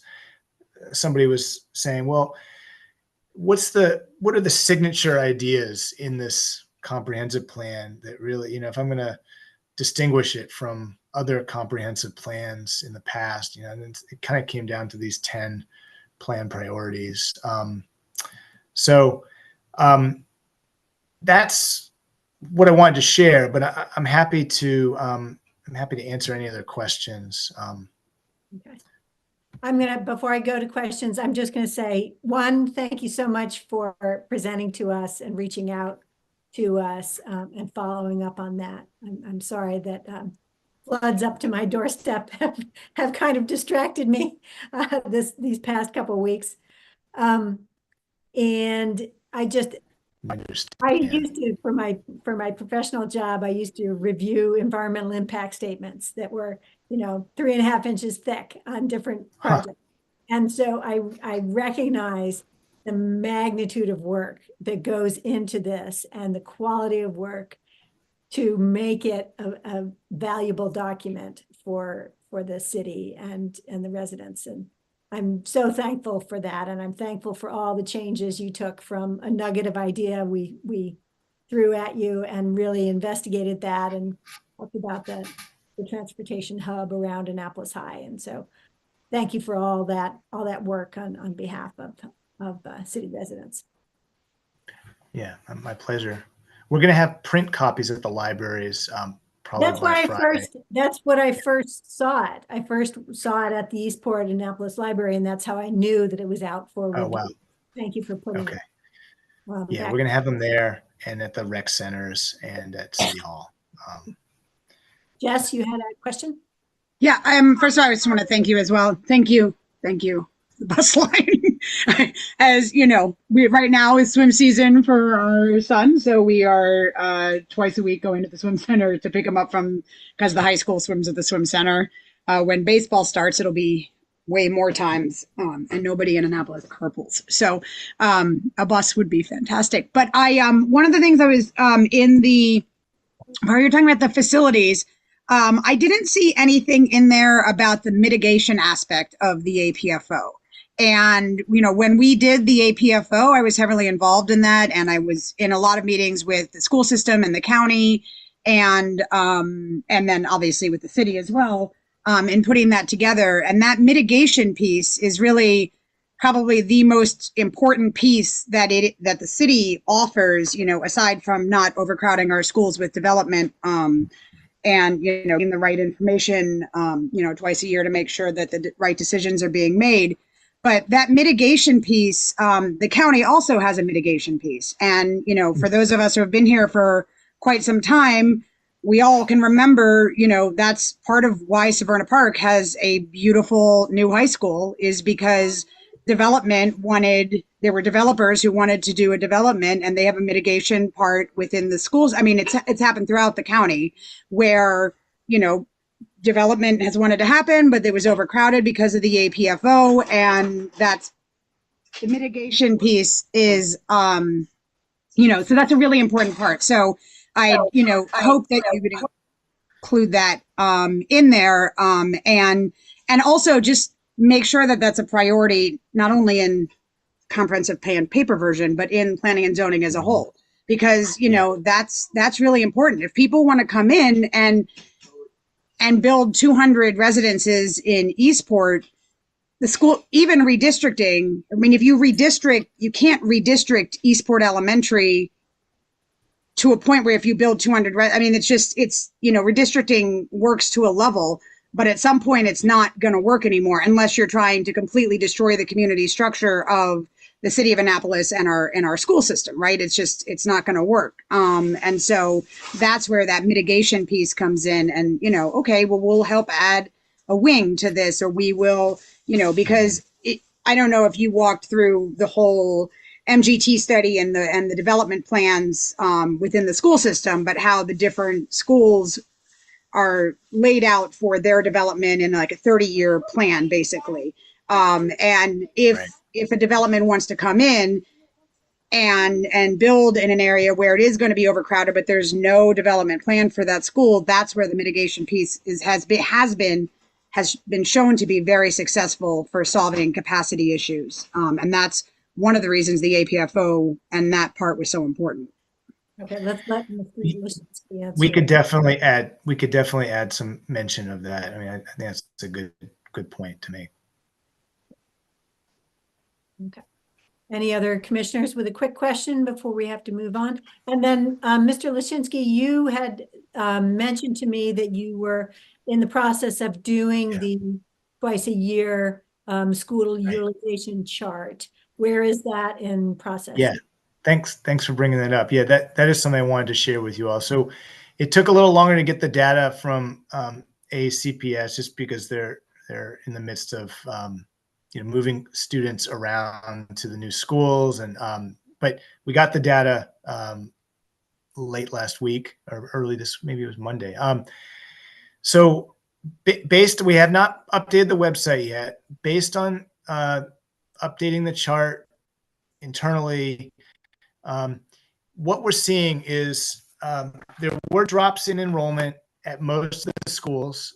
3 of the schools did see increases in enrollment. So I believe it was Eastport, Rolling Knolls, and Tyler Heights, the elementary schools.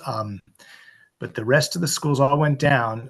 But what we will probably, one of the hinge points for Eastport Elementary is I need to confirm with Anne Arundel County Public Schools if they included the plans for the redevelopment of Eastport Terrace Harbor House in their projections. They've known about the project. They may not have had the exact number of units that are anticipated for that project. But if we include that as a pipeline development that has not been included in the projections, it will definitely close Eastport Elementary to development over 6 units. And our code has certain exceptions for some types of housing, but so I need to confirm that with ACPS, but there's some likelihood that Eastport Elementary will be closed. I mean, that it actually would be under capacity until that project. And I mean, it's the chart that we have today goes through 2026. So based on that horizon, I mean, as much as we're pushing on the redevelopment project there, that's probably the soonest that we would be breaking ground on that project. So I don't foresee that project being completed or having new students enrolled that year. But I mean, we do factor these projects into the projections, and we're trying to accelerate that project. So I think it would be important to include it. But okay, I have one quick question, then I'll go to Laura. Mr. Lashinsky, do you have a way of fact-checking assumptions that the school has given you about student ratios per housing unit? I know this was a big deal prior. We had different ratios than some of the rest of the city. So we just had the development on Annapolis Neck Road, the preserve at Quiet Waters. I used to live on that street. And so the assumption was it was only going to produce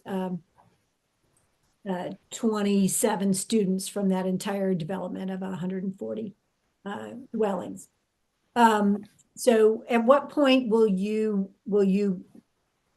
survey residents, whatever, check enrollment addresses to see if the old ratios that have been used are still applicable in this current planning environment? That's a good point. I mean, and I haven't been here long enough to really know how accurate those ratios are.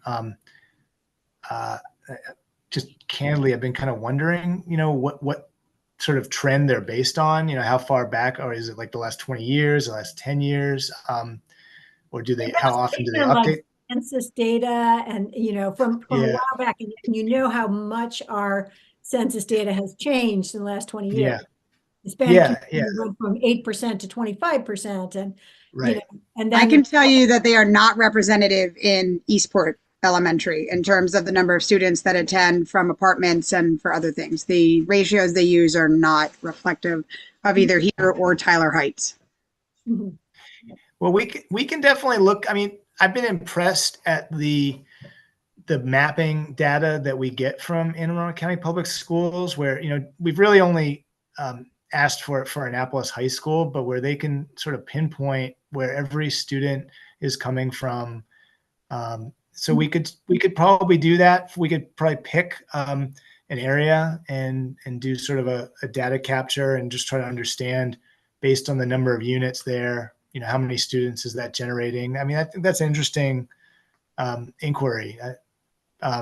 If there's a particular area that you have in mind, I mean, you can forward that to us. I don't have an area that would necessarily make sense, but yeah, I mean, we can. Okay, we'll follow up with you on that. Laura, quick question, and then we have to move on. It was just more of a comment, really, in that I was trying to read it quickly as you were going past, but that the redistricting from that the school system is gearing up to do is sort of historic. They haven't done the whole county like this in a lot of years, and so I guess in terms with the APFO, was the hope is that once the school system does that the city isn't continuing to make problems that they expect the school system to fix. If the school system does manage to balance out and get Annapolis High down into a reasonable number, I'm not exactly sure how to sort of not let the city see that as a green light going, oh, good, now we can put up to what the number was before, and then sort of undoing that work by encouraging development that's going to feed back into schools that the school system, because I mean, there just comes a point where you just can't move kids out. Like moving kids out of Annapolis High doesn't just mean moving kids out of Annapolis High to another high school. It means that kids that feed in are coming from a middle school and from an elementary school. So then we look at, okay, are we moving this elementary school to a different cluster? And then taking those kids away from services that they, especially in our lower income communities, the services that they depend on that are based on, within the city of Annapolis. So there are a lot of pieces to that puzzle that it's very easy for the city to say, oh, well, that's the school system's problem. But, it's not really fair to make a problem and then expect someone else to fix it. So No, I I would say, understand what you're especially saying. when we're geographically confined the way we are, to Yeah. add what you're saying. yeah, I mean, it's on a Yeah. peninsula. It's not like you can move Georgetown East someplace else.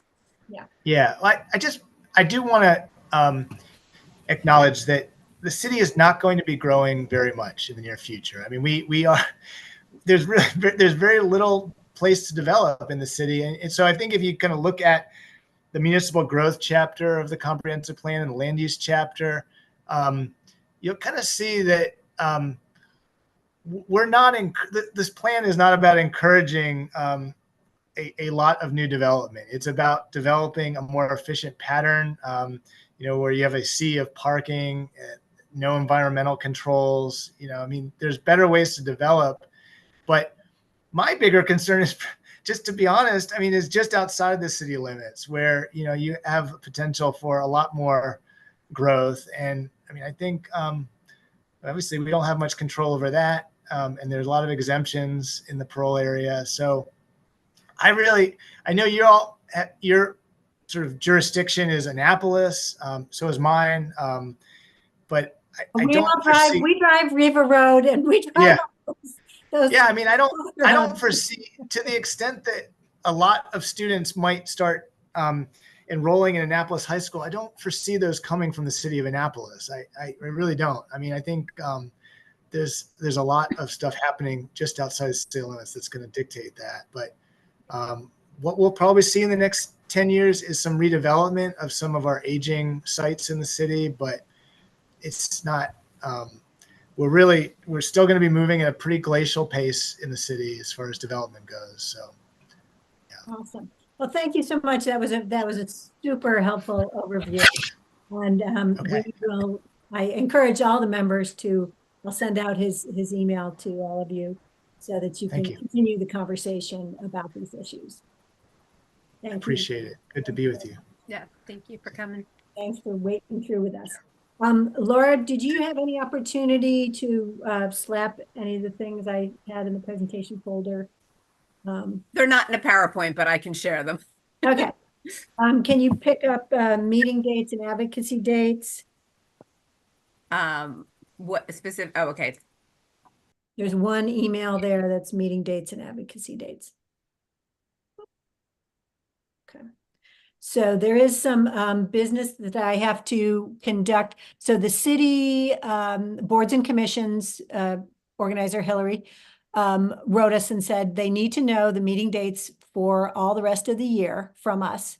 And we have to get permission from the city to hold a meeting in person.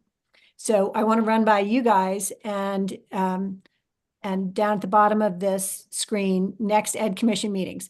We have one Wednesday, February 28th, scheduled so far, March 27th. I'm proposing that we do an April 24th one in person. These are all fourth Wednesday. I am proposing for May that the fourth Wednesday happens during commissioning week. So I'm proposing that we meet on the third Wednesday instead. And then we will skip I propose we're skipping the June and July meetings and meet in late August before the next school year.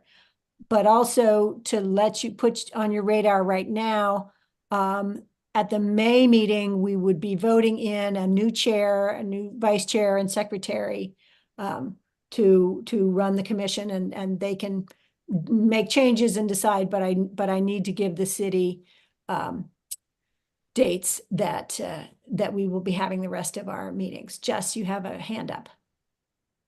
Yeah, I just wanted to point out that March 27th is spring break.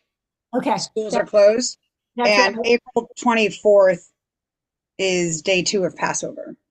Okay. Do you have a recommendation of alternative dates? If we go, sorry, So we'll follow, yeah. If my anybody, son's birthday is on Easter, and he just asked if we were going to go to church on his birthday. yes. The answer is yes. March 20th is follow up. Maybe we could follow up by email. If yeah. we thank you for bringing up that problematic. I did not have time before to look at every other calendar of Board of Ed and everything else, but so if you have questions or suggestions for these dates instead, I will send this email out to you, and we can comment back about nailing down dates. I did want to let you know, I spoke at the City Council on November 27th to advocate that they support the budget and the priorities and speak up for us in the Annapolis cluster. I spoke at the Board of Ed public hearing on January 11th, and I spoke to the county executive and county councilwoman at Annapolis High January 17th. And as Dr. Tobin talked about, there's the Board of Ed public hearing tomorrow, but you can also send your comments into board office, all one word, board office at aacps.org. So, all right.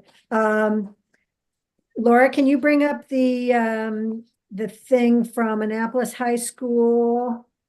There's something about that fundraiser. Yes. AHS, PTSA. Oh, there we go. So the PTSA president of Annapolis High wanted us to share this. They're having a fundraiser because they do not have enough money to support teacher grants that are requested. School enrichment grant fundraiser. Fundraiser closes February 10th. I will send out this flyer to you all. Just got it this afternoon. But these are like each teacher, many of the teachers write in and say, you know, I really need $500 to start this club or support this, or the counselors have asked for trauma-informed materials to work with students. These grants are super important to help Annapolis High function better. And this is what the very well-loaded PTAs who can generate $50,000 routinely do for their students, and we need to scramble for it. I have asked the Annapolis High PTSA president if they are applying for any of the outside grants that I mentioned in our last meeting, kind of Anne Arundel Women Giving Together, the Annapolis Rotary, things like that. If you have additional grants that you know of coming up soon, please forward those to me at Annapolis Education Commission at gmail.com. And we will try and try and forward that to AHS PTSA. Okay. Going on, okay. Now we're on to unfinished business. Does anyone have anything in unfinished business you want to raise? Are we in unfinished business? Did we finish all that? Was that community that we were doing there? That was number 10, discussion of PTA events, collaboration. Okay. There's Did we talk about the Chromebook giveaway? Chromebook giveaway being run. Yeah, this is something really important, and I want to send this out to our whole members. Germantown Elementary folks, if you can publicize this, anybody else in any of your schools, parents, this is the webpage from the library system. The parents have to register for one of these time slots at the upcoming events. So if your parent community isn't registering, they're not going to get these Chromebooks. And we really want to equal that playing field of removing the hurdle for getting them registered. If you can help, I'll send this out to all the PTAs, but if you can talk to your school community about helping parents get registered for this giveaway. And Jamie, I'll make sure you get this website so that you guys can jump on it. I don't want the really connected folks to get this prior to a lot of our deserving parents who might not know how to jump through the hoops in the process. Okay, thanks, Laura. The other thing is I should have an email about the Maryland comprehensive, Maryland government's MD-CAPS, Maryland College Aid Processing System. So prior to this, the Maryland Higher Education Commission would have certain state-sponsored scholarships, and these were also like the delegate and senatorial scholarships, but they would have other scholarships for low-income students that you would have to go to this website. They are consolidating everything on this one new college aid processing system that I would like you to publicize to your communities. You know, a lot of our students don't know how to access these scholarships, and they need to get clued into where these are located. Laura, were you able to pull up that page? I don't see that in the folder here. Okay. I'll send it out to folks so that it was posted on the Annapolis High PTSA, the Annapolis High community Facebook page by Jennifer Navabi, who works for Senator Sarah Elfreth's office. So just be in tune that there's a new system being run by the state for scholarship opportunities for low-income students and other students. Okay. Any other unfinished business anyone would like to raise? Jess, you have a hand up? I have some community things that I didn't get a chance to share with you in advance, but I can share with you now. Okay, if they're quick. Yep. One of them is this awesome day yesterday where the Annapolis High signature, change engineering signature program went to visit Eastward Elementary. And had a great day of going around and visiting the kids at Eastport. Some of whom, including this one right here, are Eastport alums. So that was very fun. And he was much bigger than he was when he used to sit on that bench, because I remember. And so anyway, it was a great opportunity for, it was mostly our youngest kids at Eastport, and to get a chance to see some of these kids, and it was really great. And the change engineering signature program is so fantastic. So I just wanted to share that little insight into our awesome school. So there's that, first of all. Second of all, Annapolis High School's Renew You Yoga and Wellness Fair is this Saturday the 27th from 10 a.m. to 12 p.m. And this is a really awesome day that's being offered, a really awesome event that's happening, and there'll be yoga and speakers and all sorts of information. So if you don't have any plans on Saturday morning, please stop by. At the middle school level, we have our Destin Middle School Destination Hope and Resource Fair. So tomorrow night from Thursday from 6 to 8 p.m. Food, prizes, activity, information stalls. It's English and Spanish. As you can see, there's presentations from Annapolis High. So Odessa, this is a great thing. If you would like to, please share it with everybody, please share it with your community.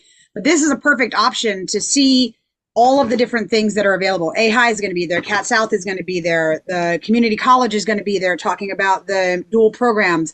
The New Village Academy, which is the new high school that we learned about. So it's all about looking at what can be done for the future, right? What is available for the future? And so please, this is a great opportunity and a great event. And I'm really grateful for everything that the staff at Annapolis Middle is doing. And then the last one is the 2024 Annapolis Middle School Career Day. We need career guest speakers. It's Thursday, March 7th. 2024, and it's from 9 to 12. You check in at 8:30 to share knowledge and insight about career and allowing students to explore potential career paths. Again, fantastic opportunity to catch kids young and say, this is the opportunity, this is what's going on, and this is what's out there. So I just wanted to share those things. Also, Annapolis High, Annapolis Middle, Bates, and many other schools, I'm sure, are plunging on February 1st and raising so far a lot of money. I think it's over probably, I forgot, I haven't checked in a couple of days, but like $12,000, I think, between our three schools that are plunging, probably more because Bates raises like $1 trillion every year for the plunge, which is amazing. So this is the Special Olympics, the Special Olympics Plunge in the Bay program that. Right. Yeah. So it's the plunge. All the students get on a bus and they go to Sandy Point State Park and they get to jump in the bay and have a fun morning. And it's all raising money for Special Olympics Maryland. And as we know, Annapolis High has a fantastic program and does a lot of great things. And so it's really an awesome day. So those are all the things I had to share. And if you personally don't want to jump in the bay, because they have that on Saturday, you can sponsor a student to get cold for you. You can. I have students that would love for you to sponsor them. 2 of my students would love for you to sponsor them. I am personally sending Jess's kids to do it instead of me.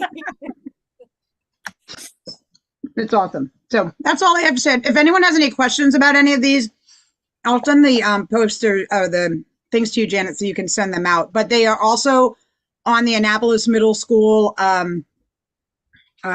Facebook group, and they're also on the Annapolis High AHUK page, or they will be in a second if they are not there already. But so please make sure you're just following all of our social media. Bates has a group, Annapolis Middle has a page and a group, and a lot of great information about what's happening in our school buildings is shown there. So can you share them on the Annapolis Education Commission page as well? that is a brilliant idea. Yes.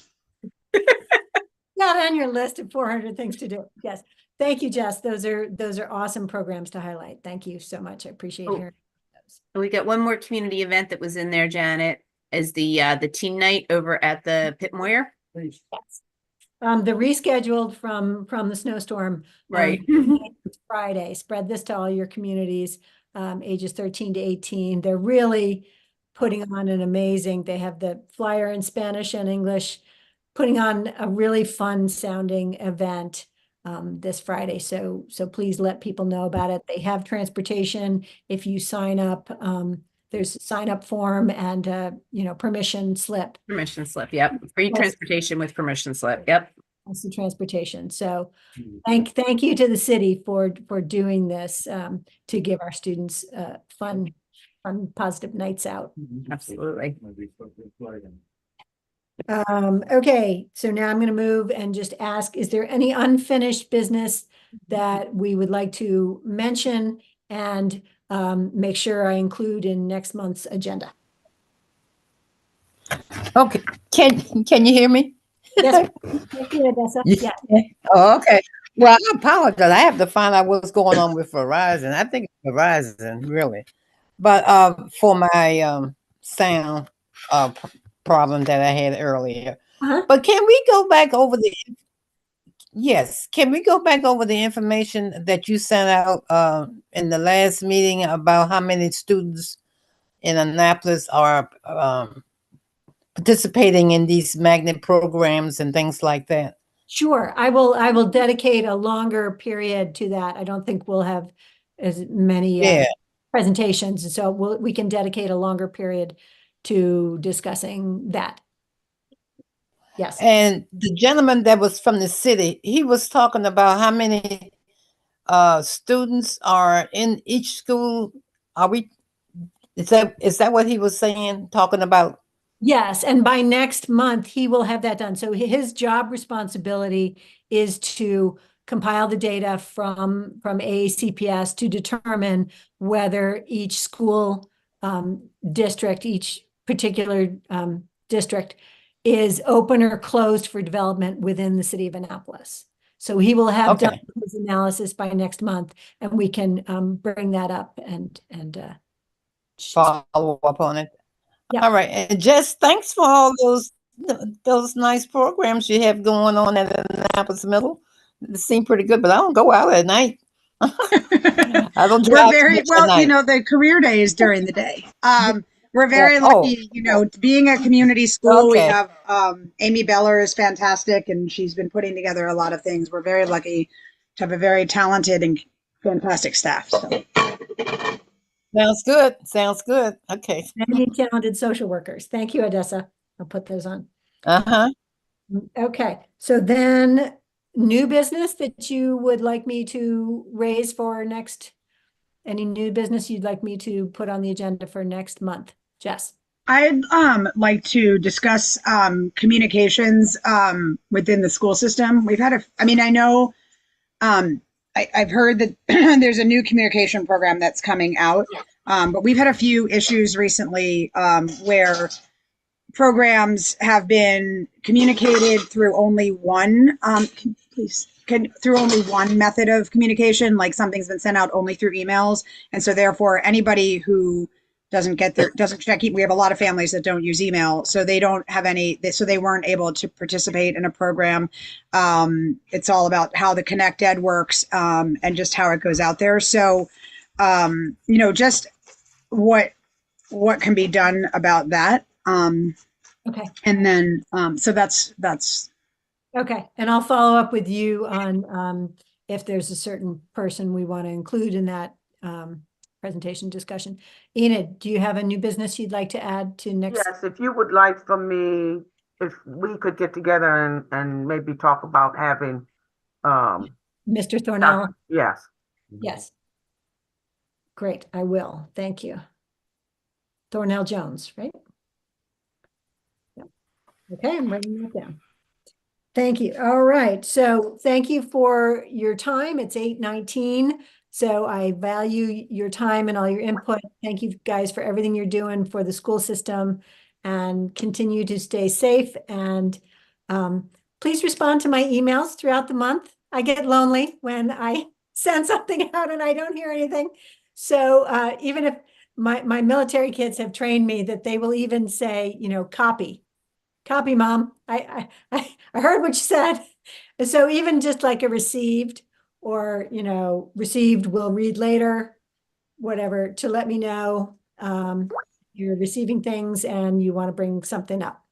So I'd like to support Janet on that, because we only have 2 hours, right? And unless we want to extend, I don't mind meeting for longer because it's only once a month, but if we only have 2 hours here, so using email or some other form of communication if need be is really important. Yeah, we need to get more done between the meetings. We need to have more communication between the meetings, and that would help us be more effective. So, thank you for that. I'm going to propose an adjournment to the meeting. Do we have a second? Enid is seconding her. Thank you. All in favor? Yes. Meeting adjourned. Thank you, everybody. Reach out to me with any issues or questions or comments. I appreciate it. Congratulations again to all of our NBC, our National Board Certification student teachers. Yes. Yay, cluster.